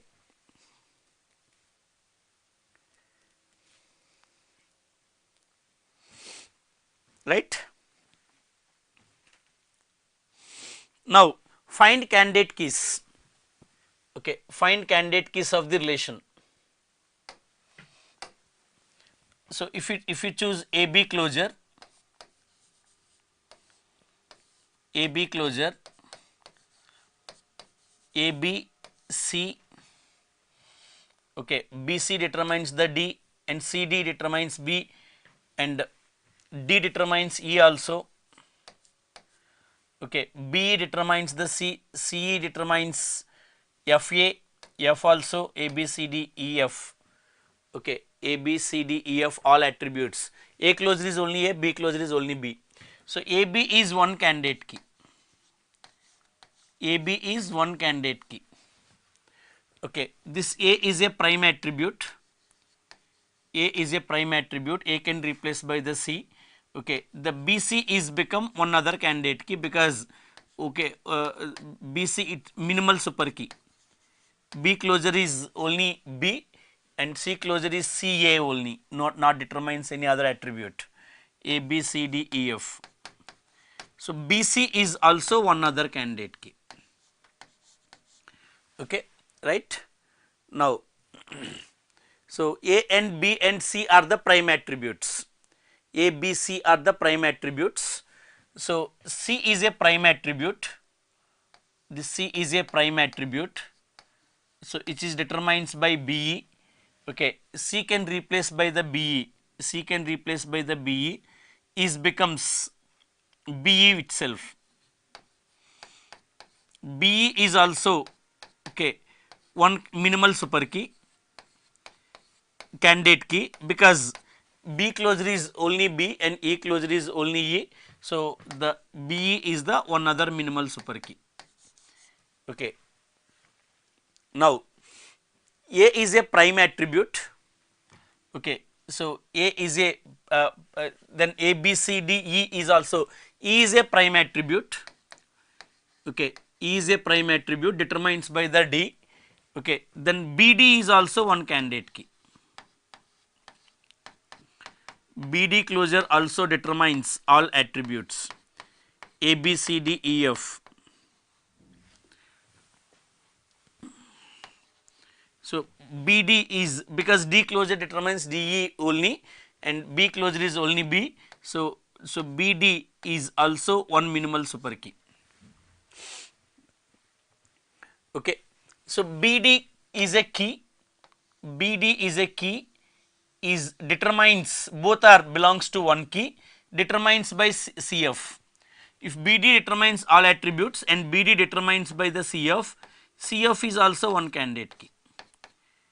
CF closure also determines all attributes A, B, C, D, E, F. Okay, the CF is also one candidate key. Okay, and D is a prime attribute. D determines by D is a prime attribute. D determines BC. It is not determining any new key. So because D belongs to this key, D replaced by the BC, it become BC only. Then B can replace by the CD. Okay, B can replace by the CD. If this B replaces by the CD, okay, if this B replaces by the CD, then CD is also become one candidate key. Okay, CD is the one other candidate key A, B, C, D, E, F. Okay, so this prime attribute B. CD is also one candidate key, right? Now, so this B prime attribute in okay, so other keys also because CD is already a key, so ACD and okay, if this B replaced by the CD, again CD only, if this B replaced by the CD, it becomes CDE. CDE is not a minimal super key Okay, so other subsets, other possible options are not super keys. So this B or this B or this B can be replaced by CD, but that is not become the minimal super key. Now, so this C is one of the candidate key, 3 candidate keys C replaced by the AB is also already covered. This is also prime attribute, this is done. Then these all FDs are over, and this BD, this prime attribute is also tested, and FA, okay, FA is there. F is okay, F is a prime attribute. F is replaced by the EC because EC determines F also and EC determines the A also.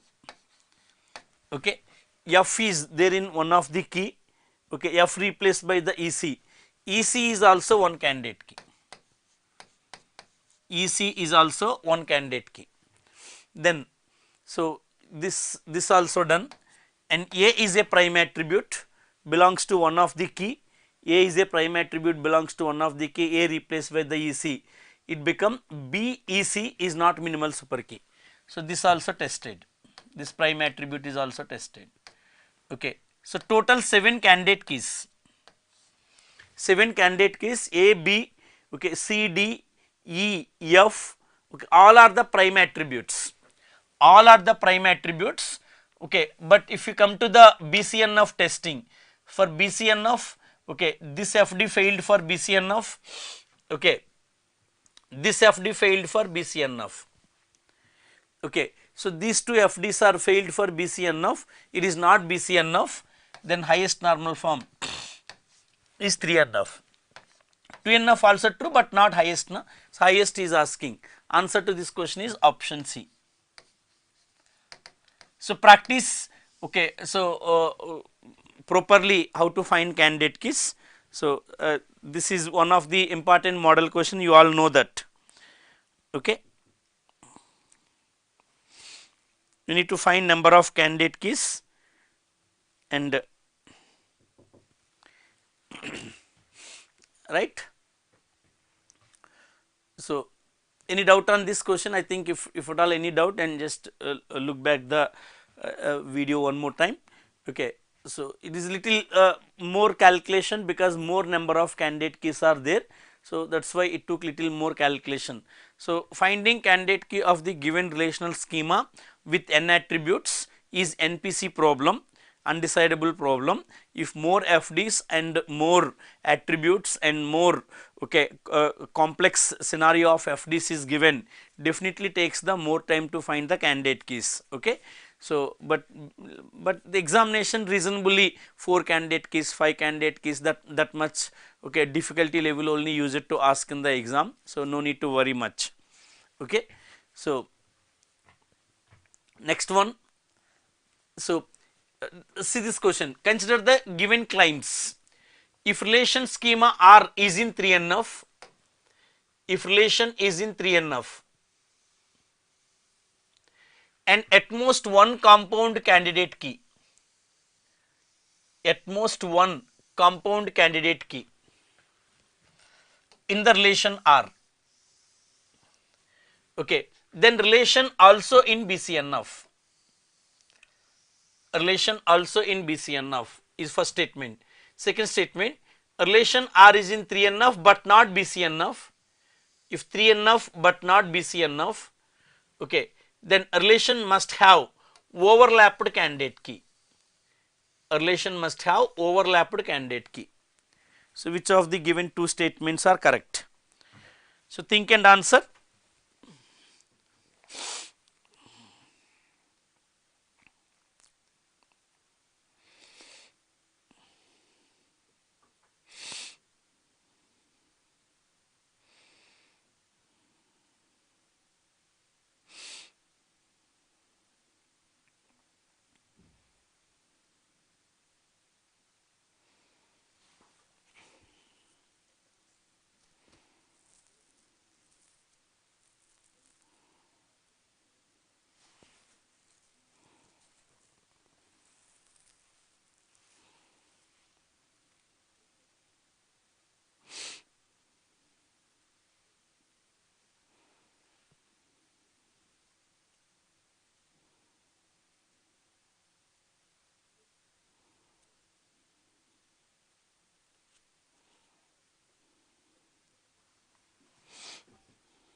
Done?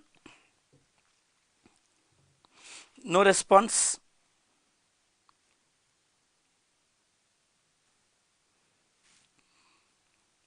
Anushka says B. Anushka replied B. Ricky Kumar.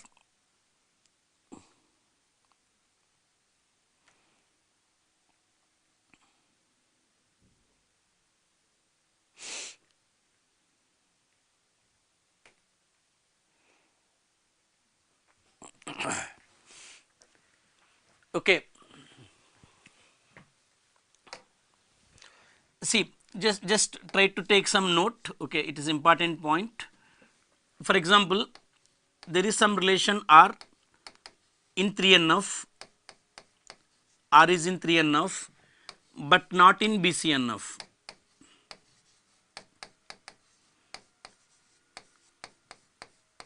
Okay, 3NF is satisfied, means no partial dependencies and no okay dependencies of x naught super k and y naught prime. Okay, so the 2NF 3NF condition is satisfied, BCNF condition is failed. Okay, so this scenario if occurs, okay, then this kind of FD should be there. Okay, there should be not super key, not candidate key, there should be not candidate key should determine the prime attribute. Okay, it should determine the prime attribute. This kind of FD should be there. Some non candidate key okay should determine the prime attribute. Okay, so prime attribute determined by not candidate key means actually okay there must be proper subset of candidate key. Okay, proper subset of candidate key, okay, which is not candidate key. Proper subset of candidate key is not a candidate key. Okay, determines prime attribute. So like this is also one of the okay proper subset of candidate key. This is also one other proper subset of candidate key. Proper subset of some other candidate key. This kind of FD, prime attribute determined by non-candidate key, prime attribute determined by non-candidate key, because of such FD exists, BCNF is failed. BCNF is failed, but this kind of FD not failure for 3NF because RHS side is a prime attribute. This RHS side is a prime attribute. This scenario should exist. This kind of FD must exist in the relation. This kind of FD must exist in the relation. Okay, so to form this kind of FD, there should be at least two composite keys. Okay, at least two composite keys, because one key proper subset determines one other key proper subset. This key is okay one composite key, their proper subset is determines one other composite key, their proper subset. It should have okay to form this kind of FD, must have at least two composite keys. Okay, relation must have at least two composite keys.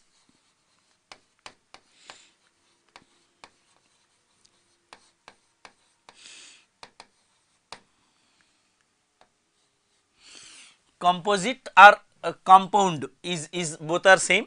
Okay, compound key or composite key both are same. Okay, must have two composite candidate keys,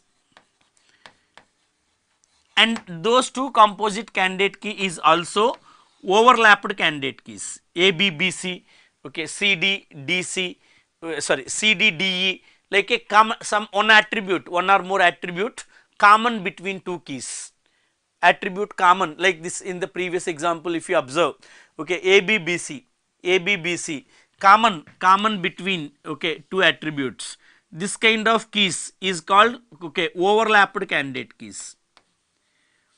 Okay, overlapped. Okay, you can also observe here, this relation 3NF but not BCNF. Okay. Whenever relation 3NF but not BCNF, there is proper subset of key determines proper subset of other key. Just check this one. This C determines A. C determines A.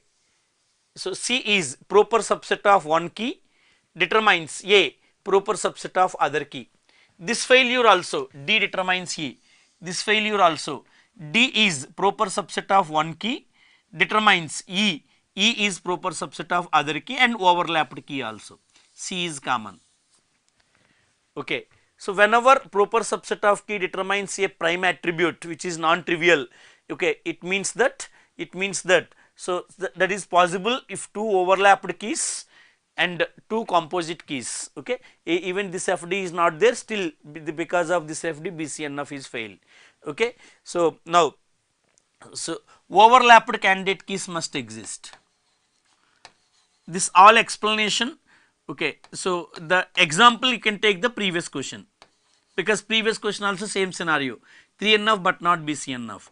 Overlapped candidate keys must exist in the relation. Okay, so these are the, see, because of at most one composite key, so this kind of FD not occurs, okay, and it is satisfied 3NF already, then it is also true for the BCNF. Okay, the first statement is true. Second statement, if relation 3NF but not BCNF, this scenario 3NF but not BCNF must have overlapped key is also true statement. So answer to this question, both are correct statements. Okay, it's a very tricky question. Okay, so should have a little more deeper idea. Okay, so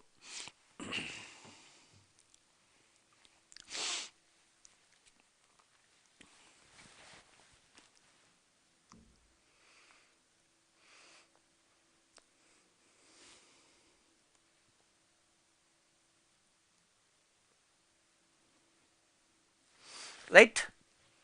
So let's move to the next question. Okay.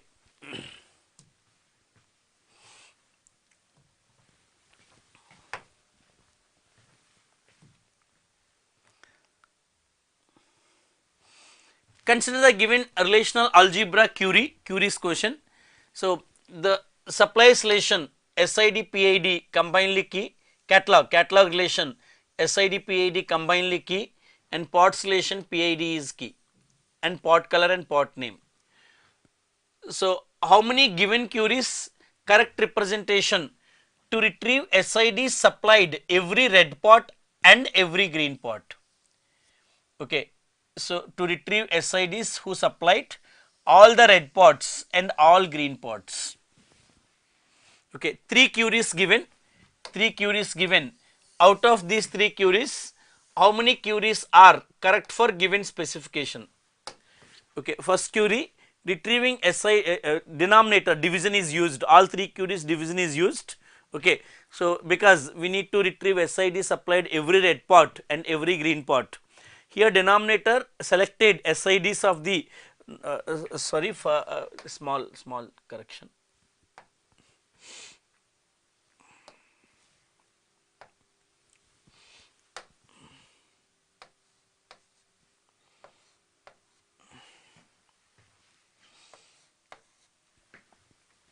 Denominator selected pot IDs. Okay, denominator selected PIDs, pot IDs. Okay, of color red and green, and that is applied division with the catalog records. So here, so pot ID color equal to red. Okay, pot ID color equal to red or color equal to green. Okay, color equal to red or color equal to green. Okay, is the denominator records of the pot IDs, applied the division. Other query, so only color red pots. Okay, denominator side apply division, and only color green pots, denominator side and apply division, and between those SIDs, okay, intersection is done. So how many of these given 3 queries are correct?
Anushka 3 only,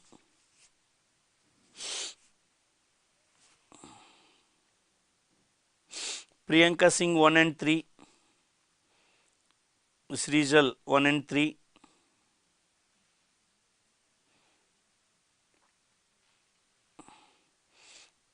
Sayan, Shivam, Srijit, Anushka,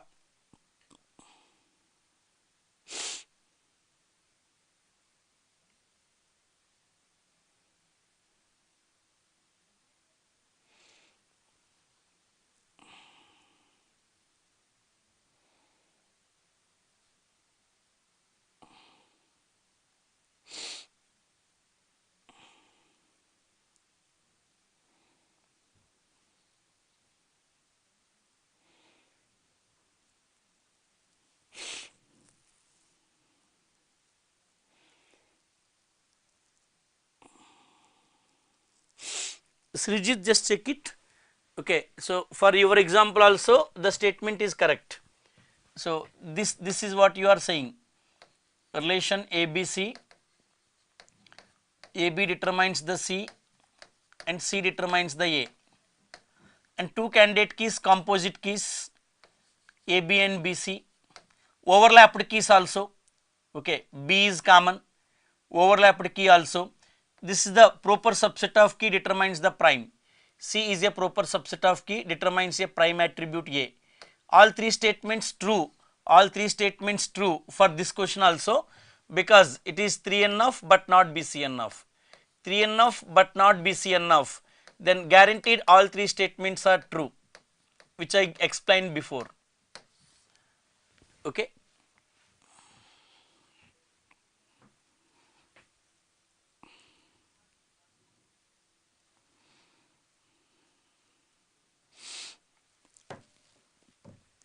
Right now, so we need SID supplied every red part and every green part.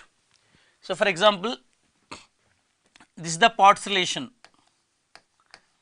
part ID and color is there. Okay, so let's say P1 P2 are red parts, P1 P2 are red parts, and P3 P4 I assume that green parts. P3 P4 assume that green parts. It may be other colors also, and P5 P6, so it may be other colors, blue part. Okay, okay, some other color also may be there. So we need SIDs who has supplied all these red parts also as well as all these green parts. Okay, so that means this kind of data record should be in the result. In catalog relation, SID part ID, SID part ID. So this kind of data record should be retrieved. Assume S1 supplied P1 also as well as P2 also, and S2 supplied, okay, S1 only again. So S1 supplied P3 also, S1 supplied P4 also, like all red and all green. Okay, so it may supplied other than red and green, okay, or may not. Okay, so the other than red and green may not. S1 should be in the result. Let's say S2 supplied all red parts, S2 supplied all red parts, but not supplied all green pots, but not supplied all green pots, okay, not supplied P4. S2 should not be in the result. Okay. So, if all green pots are supplied but not all red pots, also not in the result obviously. Now, so yeah, according to the given specification, S1 is the student who has S1 is the supplier ID, S1 is the supplier ID who has supplied every red and every green pot. S1 should be in the result. So, S2 not supplied all the green pots, okay, S2 is discarded, okay, that is what our requirement. This first query, denominator completely empty record set. If denominator completely empty record set, because if you take color equal to red and color equal to green, this selection condition not true for any record. The selection condition not true for any record. If the, because the selection condition not true for any record, the denominator is become empty record set. Okay. If denominator is empty record set, then in the division, all distinct SIDs in the result, all distinct SIDs, okay, all distinct SIDs in the result. The result of the first query S1, S2, and even some other student assume neither supplied all red pots nor supplied all green pots. Okay, the S3, some other record S3 assume that, okay, P5 is only there. So that is also in the result, no matter, okay, all the distinct SIDs. So the result is become S1, S2, S3. So it is wrong query for the given requirement. Now, so denominator color equal to red or color equal to green. Color equal to red or color equal to green means we are selecting these 4 pots in the denominator side. Selecting 4 pots in the denominator side. That means denominator side is P1, P2, P3, P4. 4 pots in the denominator side. If 4 pots in the denominator side, so in the division, for every record of PID in denominator, there should be tuple in the catalog relation. For the tuple for every P1, P2, P3, P4, there exists tuple in the catalog relation for S1. So S1 in the result. S1 in the result, it is correct only, correct query for given requirement. Okay. So retrieving SID who has supplied all these P1, P2, P3, P4, P1, P2, P3, P4 are all red as well as green pots.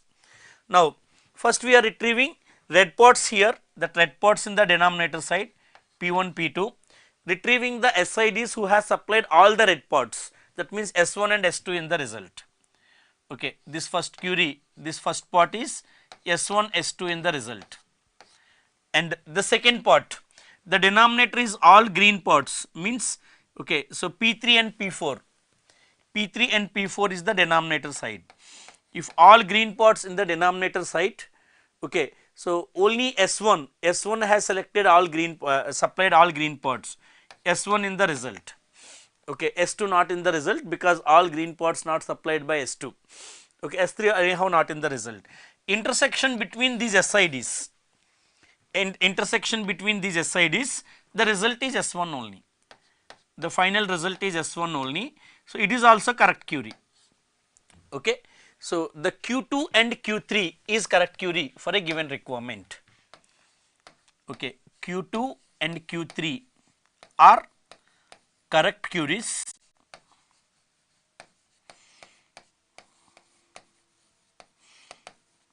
but not Q1.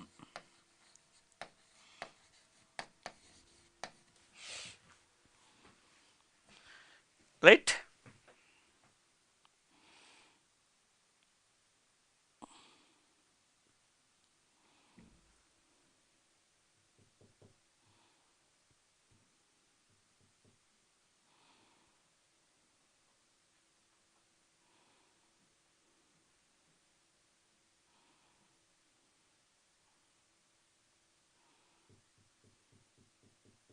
Okay, not like only red and green, he may supply non-red and non-green also. The S1 may supply non-red and non-green also, but has to be supply all the red pots. as well as has to be supply all the green parts. Every red part and every green part should be supplied. So that non-red, non-green may supplied or may not supplied, not required to consider for this one. We should not say SID supplied only red and green parts. Okay, we should not say like that. In that case, S1 is supplied non-red part, so S1 should not be in the result. Okay, so the may supplied non-red or may not non-red and green. Okay, so may or may not, but every red and every green should be supplied by the supplier. Okay.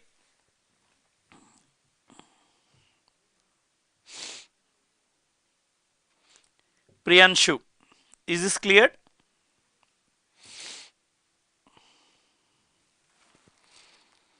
So I think many are given third query correct only. So some are given 1 and 3, one is completely wrong, second one is correct here. See, even though we are saying every red and every green part, but here we used R operation, but still it is working correctly because of this R operation. Denominator consists all the red and green parts, all the red parts as well as all green parts in the denominator. Denominator consists all, for all red green parts in the denominator, that is applied with the division. Okay, that is why query 2 is working here, right. So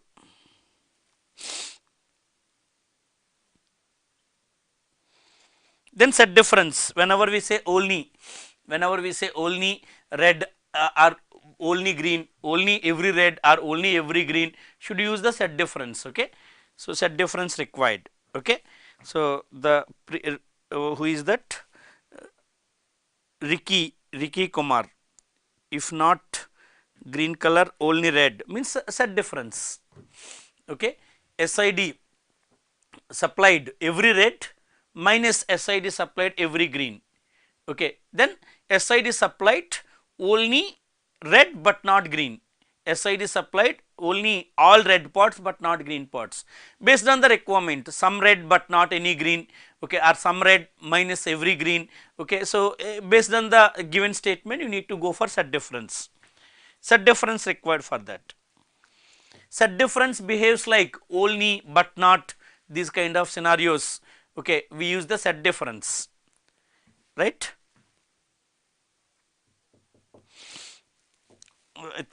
Replied for all the comments, okay, which are given doubt. Now just try this question. It is okay, it takes time to understand the question. I will just explain. Okay, so just to save the time, I am just explaining the question. Okay, before you attempt to solve. These are the two queries given, and one employee database is given. One employee database is given.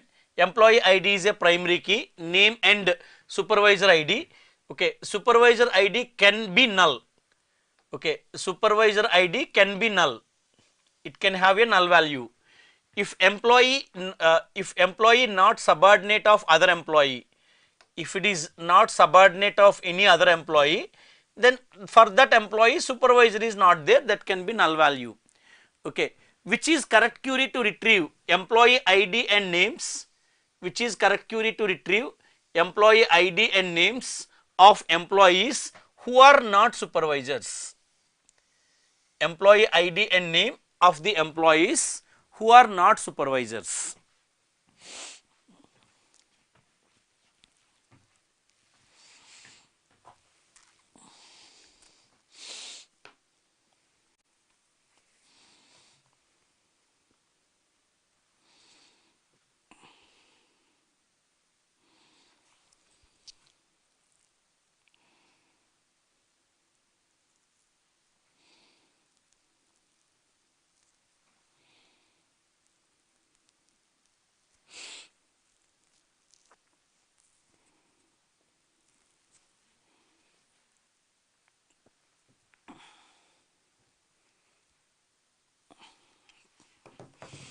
This is nested query not in function is used here. Okay, the nested query not in function is used here. Okay, this is not in.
Priyanka Singh and so answered correctly.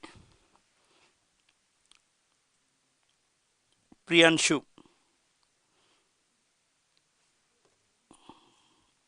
Srijit, right. See, we are retrieving employee IDs. Okay, so name also required to access. That's not the reason for first one is fail. Okay, you may have name also. That is not the main reason for failure. Okay, retrieving employee ID and name of the employee relation whose employee ID not in. Okay, not in, and select supervisor ID from employee relation. In case the inner query consists null value, okay, if this inner query consists null value, okay, not in never be true. Okay, if this inner query, so for example, these are the employees, employee ID and employee name and supervisor ID. Okay, so E1, E2, E3, E4 are employees, then assume that A, B, C, D is the names. So E1 doesn't have any supervisor, E2 supervisor is E1, E3 supervisor is E1, E4 supervisor is E2. So employees who are not supervisors means E2 and E3. E2 and E3 is not supervisors. So E2 and E3 name and IDs we need. But this see inner query supervisor ID we retrieving. So means these attributes, these values we are retrieved for the inner query. So what are supervisor ID values? Okay, so these supervisor ID values, okay, so is null record also there, null value also there, E1 also there, and 2 times in the result. Okay, so because distinct is also not used, E2 also there. If inner query consists null, if inner query result consists null, okay, not in function never be true. Okay, not in function, never true. It can be either false or unknown, because not in behaves like end connectivity. Okay, not in behaves like end connectivity with inner query result. Okay, this not in function expansion of this not in function is something like this. So employee ID, okay, not belongs to every set, not belongs to, not in means not equal to everyone, not equal to everyone means it should not be equal to first value, okay, and end operation, it should not be equal to, it should not be equal to E1, and it should not be equal to, it should not be equal to E2. I am not written 2 times E1. Okay, so this is the expansion for this not in. Okay, see, even these two conditions are true. So the EID not equal to first employee E1, EID not equal to E2. Like assume if you take E3, E3 not equal to first E1 also, E3 not equal to E2 also. Even these two statements are true, but this statement is unknown. Okay, this statement is unknown, comparison with null is unknown. Because of this unknown, okay, because of this unknown null value, unknown comparison, unknown and true is result is unknown, the element discards, okay, means say where condition discard the record. If unknown and false overall become false, also where condition discards, then this not in function never be true. Okay, then the first query result is become empty, empty record set. Okay, because of this reason query 1 is wrong. Okay, so second query what we done here, we eliminated null values in the inner query result. Okay, eliminated null values in the inner query result because we are accessing through not in function. So retrieving supervisor IDs who are not null, not null. Supervisor ID is not null. Now this inner query result is, this inner query result supervisor ID. Okay. Now this inner query result is, okay, so set of supervisor ID values who are not null. That means E1 in the result, E1 in the result, E2 in the result. Okay, only this E1, E2 in the result, null is discards. If null is discards means this comparison with null not happens. Only these two are happen. These two are conditions. Okay, so now this not in behaves like this. Okay, so this not in is behaves like this. Okay, so EID not equal to E1 and EID not equal to E2, E1, E2 only in the result. Now if it is true then not in is true, if it is false then not in is false, and it is true for E3 and E4 records. E3 and E4 records, E3 not equal to E1 true, E3 not equal to E2 is true. Okay, E3 and E4 records in the result. So here name and IDs of employee ID E3, okay, name C, employee ID E4, name D in the result, it is works correctly. So in case if this null is not there, then both queries are correct. Okay, in case if the supervisor ID is not null attribute, then both queries are correct.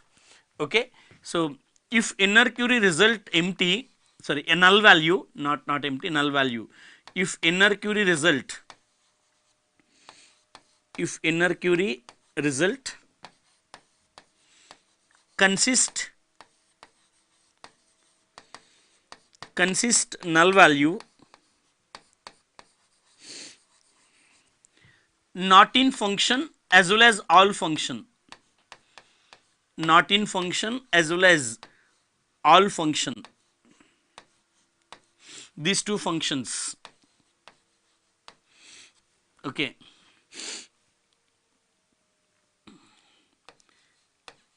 never returns true.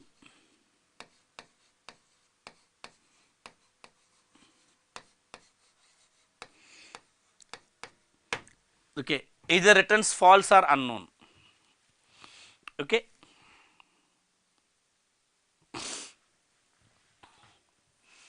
so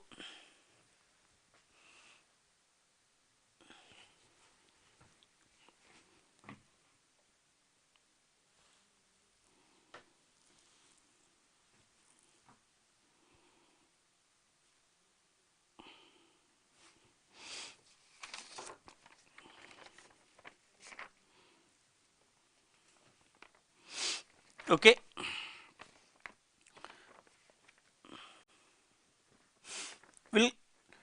We'll give the answers because this is conflict equal number of topological orders, easily you can able to find.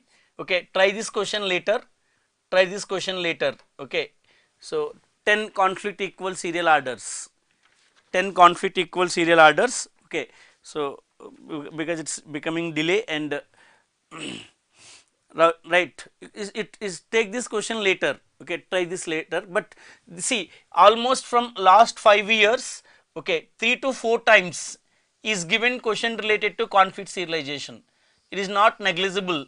Okay, so not negligible area, conflict serialization and view serialization, but it's known to you, that's the reason I'm just skipping this question. Okay, so now, so test this question. Schedule is given, one schedule is given, which of the following statements is are true, which of the following statements is are correct. Okay, first one, S is a recoverable schedule but not cascadeless rollback schedule. Okay, S is conflict serializable schedule, S is cascadeless rollback but not strict recoverable. Okay, S is view serializable schedule. How many of these given statements are correct?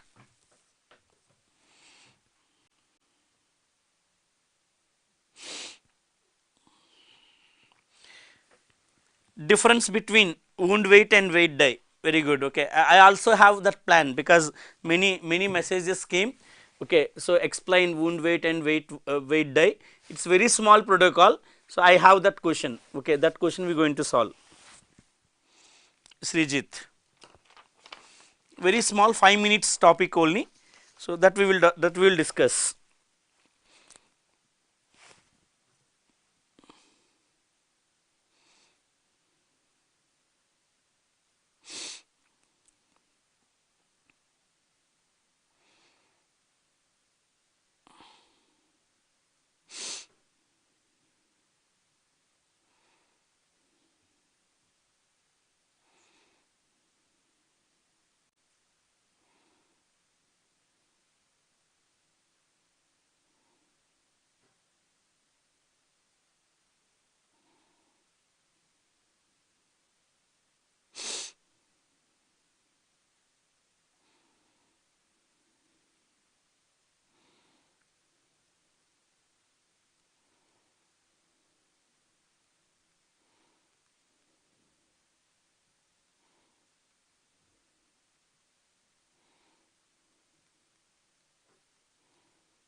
Right, so see this one, this is the given schedule.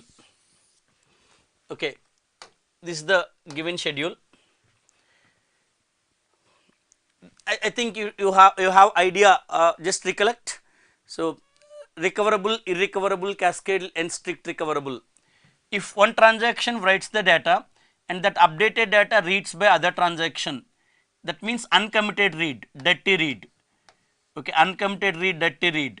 Transaction who performs uncommitted read, if commit before, okay, other transaction commits are rollback, it is called irrecoverable. It is not recoverable schedule, it is irrecoverable schedule. Okay, so this is the irrecoverable condition. Okay, irrecoverable problem, cascading rollback, and leave this one, may not conflict serializable. Just for idea I written this one note. Okay, now then if one transaction writes, other transaction reads the data, that means uncommitted read, dirty read if exist, transaction who performs the dirty read should delay the commit, is also recoverable, is also recoverable. Other possibility of recoverable, no such uncommitted reads, no such uncommitted reads. Okay, the cascadeless rollback, the uncommitted reads not allowed. If one transaction writes the data, until commit or rollback, no other person is allowed to read. And one transaction writes, until commit or rollback, no other transaction allowed either read or write. Okay, so what is meaning of these condition, what is advantage of this condition, briefly written, and just write this as a note. Okay, short note. Okay, then back to this question, and so the initial reads not a problem for all these recoverability testing. For recoverability testing, this initial reads not a problem. Okay, T1 writes, okay, T1 writes, but after that no one is reads or writes, and T1 committed also, T1 committed also, that this write A is not violated for strict recoverable also, it is not violated for strict recoverable also. See, T3 writes, T3 writes, after T3 commit, after T3 commit, T2 is writes. Okay, this write also not violation for strict. One transaction writes, after commit of the transaction, other transaction writes, strict recoverability true here. But T2 writes, T2 writes before T2 commit, before T2 commit, T4 is reading. So this is the dirty read, this is the uncommitted read. Because of this dirty read operation, because of this dirty read operation, okay, it is not strict recoverable, not cascadeless recoverable. Cascadeless recoverable also false, cascadeless recoverable is also false. Okay, strict recoverable is also false. Okay, now if you take the recoverability, okay, so T2 updated value T4 reads, T2 updated value T4 reads, according to recoverability T4 commit should be delayed. So T4 commit delayed until T3 commit, T2 commit, after T2 commit only T4 is committed. So this condition is, okay, acceptable for, okay, a recoverable condition, recoverability is satisfied. Okay, recoverable is satisfied, so cascadeless recoverable is failed. Okay, so recoverable is true. Okay, so conflict serializable or not. Okay, so just draw the precedence graph, draw the precedence graph. So if you observe, so this R2C, W3C, this R2C, T2 precede than T3, T2 precede than T3, one conflict pair, and T3 precede than T2, one conflict pair. Okay, so T2 precede than T3, one conflict pair, and T3 precede than T2 is one conflict pair, 2 to 3 and 3 to 2. Okay, so it is not conflict serializable schedule. Okay, it is not conflict serializable schedule.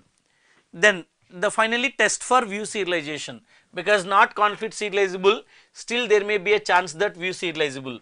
So according to final write of the given schedule, okay, according to data item A is only one write operation, so no issue for the write A, and data item B also only one write, no problem for write B. Okay, data item C is written by two transactions, T3 before T4, equal serial schedule, T3 should before the T2 is the equal serial schedule. So according to final write of data item C, then the data item D is also written by one transaction, not a problem for final write.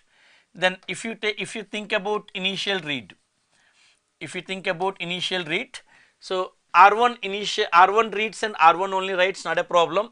So then so R2 initial reads, okay, R1 R2 initial reads, but okay, yeah, R2 initial read is there and T1 is writing.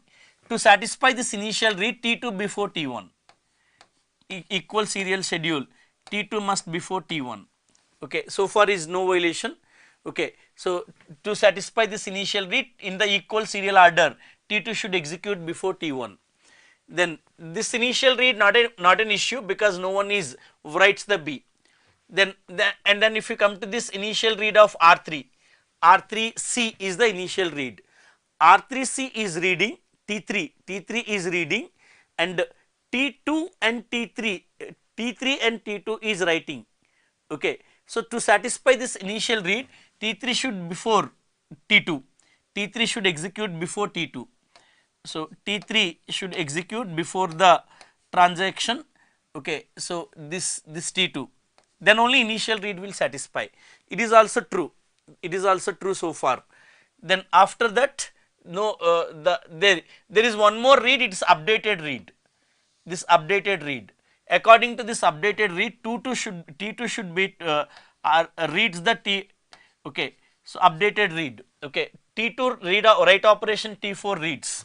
That means equal serial schedule, T2 should before the T4, T2 should before the T4, and in between T3 should not be enter because T3 is also writing the data. In between T3 should not be enter. That means T3 should be before T2. Okay, T3 should be before T2. Okay, or after T4. Okay, so for updated read, these all conditions should true. Okay, is there any such serial? So I think all the conditions are, all the possibilities are covered. Final write, initial read, updated read. Okay, so see this one. Okay, so T3 before T2 and T2 before T1. So that means T3 and T2 and T1 is one sequence. Okay, and one sequence. T2 should before the T4. Okay, T2 should before the T4.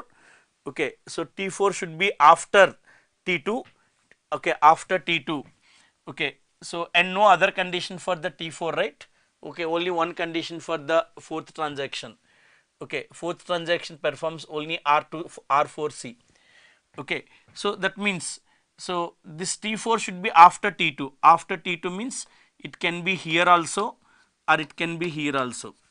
Okay, so two possibilities, but T2 and T4, between T2 and T4, okay, T3 not enters, between T2 and T4, T3 not enters.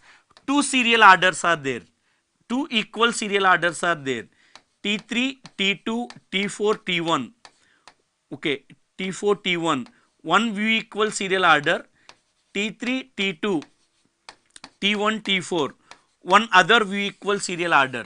So these are the two view equal serial schedules. Okay, two view equal serial schedules. So it's a view serializable schedule.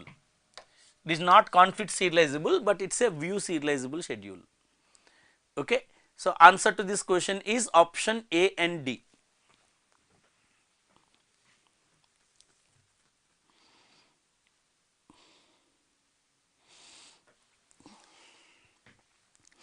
So revise this topic, okay, properly. Okay, so say, try this question, it is known question only. So A and C is the correct answers. Okay, so try this one, this question explanation. Okay, so explanation also given here. Okay, the question explanation also written here, easily will able to understand, just try it, but it's important point, very important point. Okay, about the 2PL, one of the most important conclusions, three conditions for the 2PL you should revise. Okay, these are the three conclusions for the 2PL and serializability. 2PL versus serializability comparisons. Okay, just go through it once, it's important concepts. Okay, so again what is this one, the schedule is under timestamp ordering protocol. Okay, so try this question.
Okay.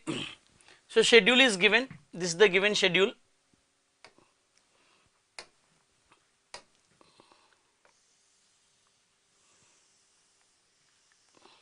Okay. So timestamp values are 30, 10, 20. Timestamp values are 30, 10, 20. Okay. So T1, T2, T3 timestamp values are, okay, so 30 and 10 and 20. So timestamp ordering should be T2 must before the T3 and must before the T1 is the timestamp ordering. So times 10, 20, 30, right? So then basic timestamp ordering is allowed if every conflict pair in this precedence. Every conflict pair in this precedence, then basic timestamp ordering is allowed. Okay, see the conflict pairs. What are conflict pairs? So R1A is conflict with W3. That means T1 precede than T3. So T1 precede than T3 not acceptable. Okay, so R1A T1 precede than T3 is not acceptable. Okay, because according to timestamp ordering, so the T1 precede than T3 conflict pair not acceptable.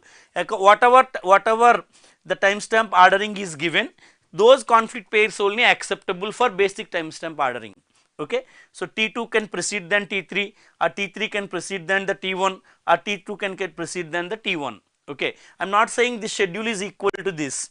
Okay, for this given timestamp orders, for the timestamp values. Okay, so if basic timestamp ordering, okay, used, if basic timestamp ordering used, okay, so the allowed conflict pairs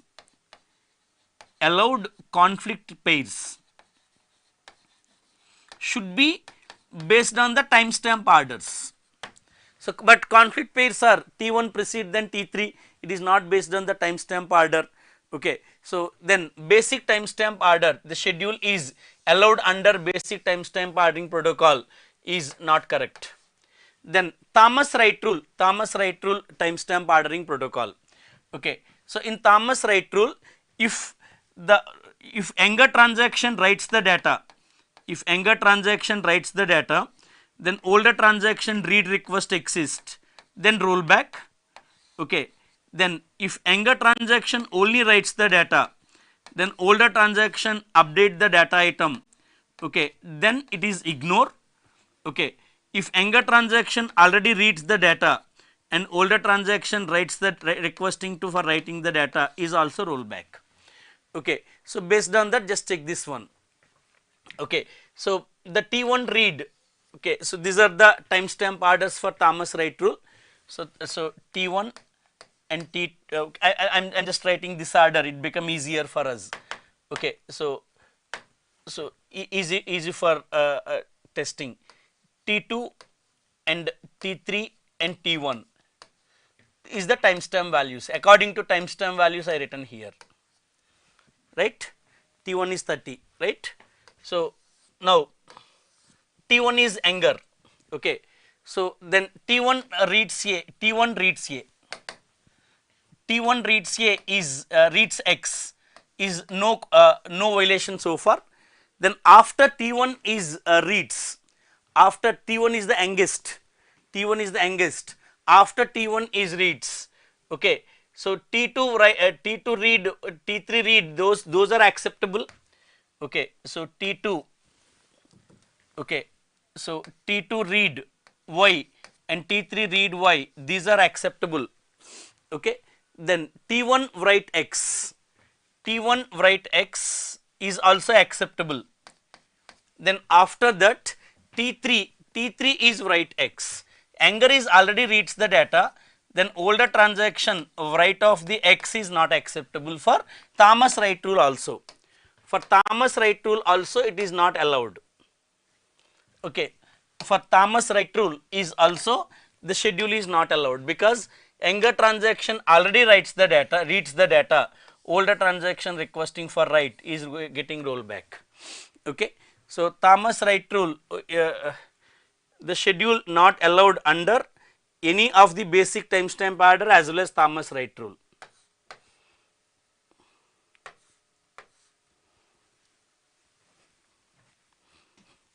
Right, see.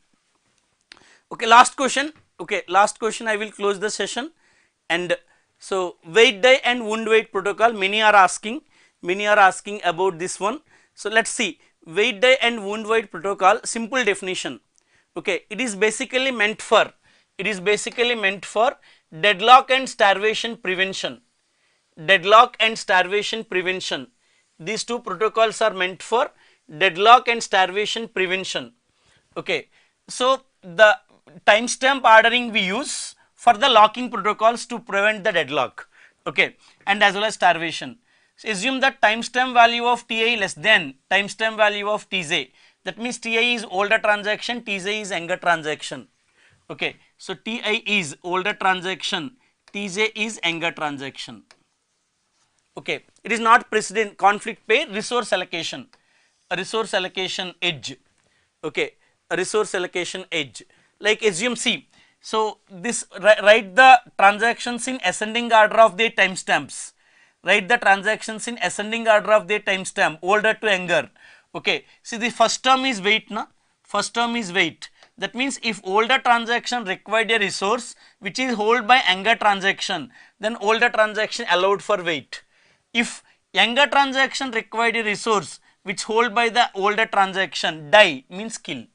Okay, it means that if younger transaction locks the A and that resource is requesting by the Ti, okay, now older transaction required a resource which already hold by the younger transaction, then this transaction Ti is allowed to wait. Okay, this transaction Ti is allowed to wait. But so the older transaction required a resource hold by younger one, then this transaction is allowed for waiting. But reverse, if Ti holds the data, Tj requesting, so Ti is older transaction less timestamp, Tj is younger transaction. If Tj required a resource which is holded by Ti, it is not allowed to wait and roll back the Tj, younger one only rollbacks. Okay, so roll back Tj and restart with the same timestamp value. Okay, restart Tj with same timestamp. Okay, because circular waiting not allowing, so deadlock is not occur because of restarting with same timestamp, and so the starvation also not occur because we are restarting with the same timestamp, starvation not occurs, and because not allowing circular waiting, the deadlock not occurs.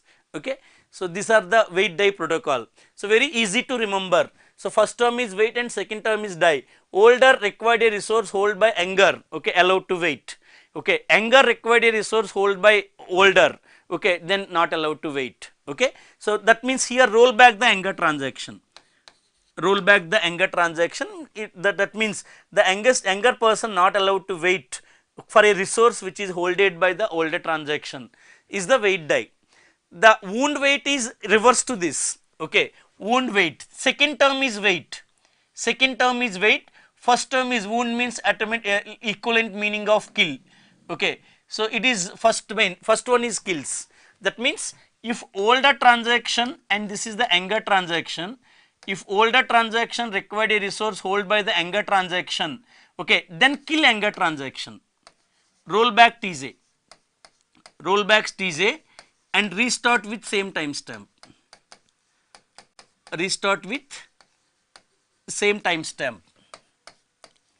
okay, and if older transaction, okay, and younger transaction, so younger transaction required a resource hold by older transaction, Ti already hold the data, Tj is required for the data, then Tj allowed to wait. Okay, Tj allowed to wait. Okay, so here Tj is rollback, both the protocol rollbacks the younger transaction only. Okay, so then so because of restarting with same timestamp, starvation not occur, because of not forming circular waiting, deadlock is not occurs. Okay, so this is the deadlock prevention as well as starvation prevention. Okay. So then just go through it one, write these 2 points in the notes. Okay. Now the weight die protocol and wound weight protocol, any one of them. Okay, weight die protocol or wound weight protocol. Okay. So and wound weight protocol, weight die as well as wound weight, both protocols are prevents the deadlock is true statement, both protocols are prevent the starvation is also true statement. Okay, but these conditions is not sufficient, these conditions is not sufficient for serializability, these conditions not sufficient for strict recoverability. Okay, serializability and strict recoverability means this wound weight and weight die conditions not sufficient for serializable and strict recoverable. Okay, so now yeah, so closing the session. So I will give you some other questions. I will just write the answers. Okay, so later you try it. So time get over, then this value is 13. Answer to this question is 13. Practice it, B tree and B plus tree questions. So 24. Okay, 224. Okay, so try this question later. 25 is 4 levels and 26 A and D. Okay, so practice that also, right. So these are indexing questions, B tree, B plus tree questions, numerical questions. Okay, just try it. Okay, use it to ask in the exam. So more probability is there to get the numerical question from the indexing. Okay, so try this one.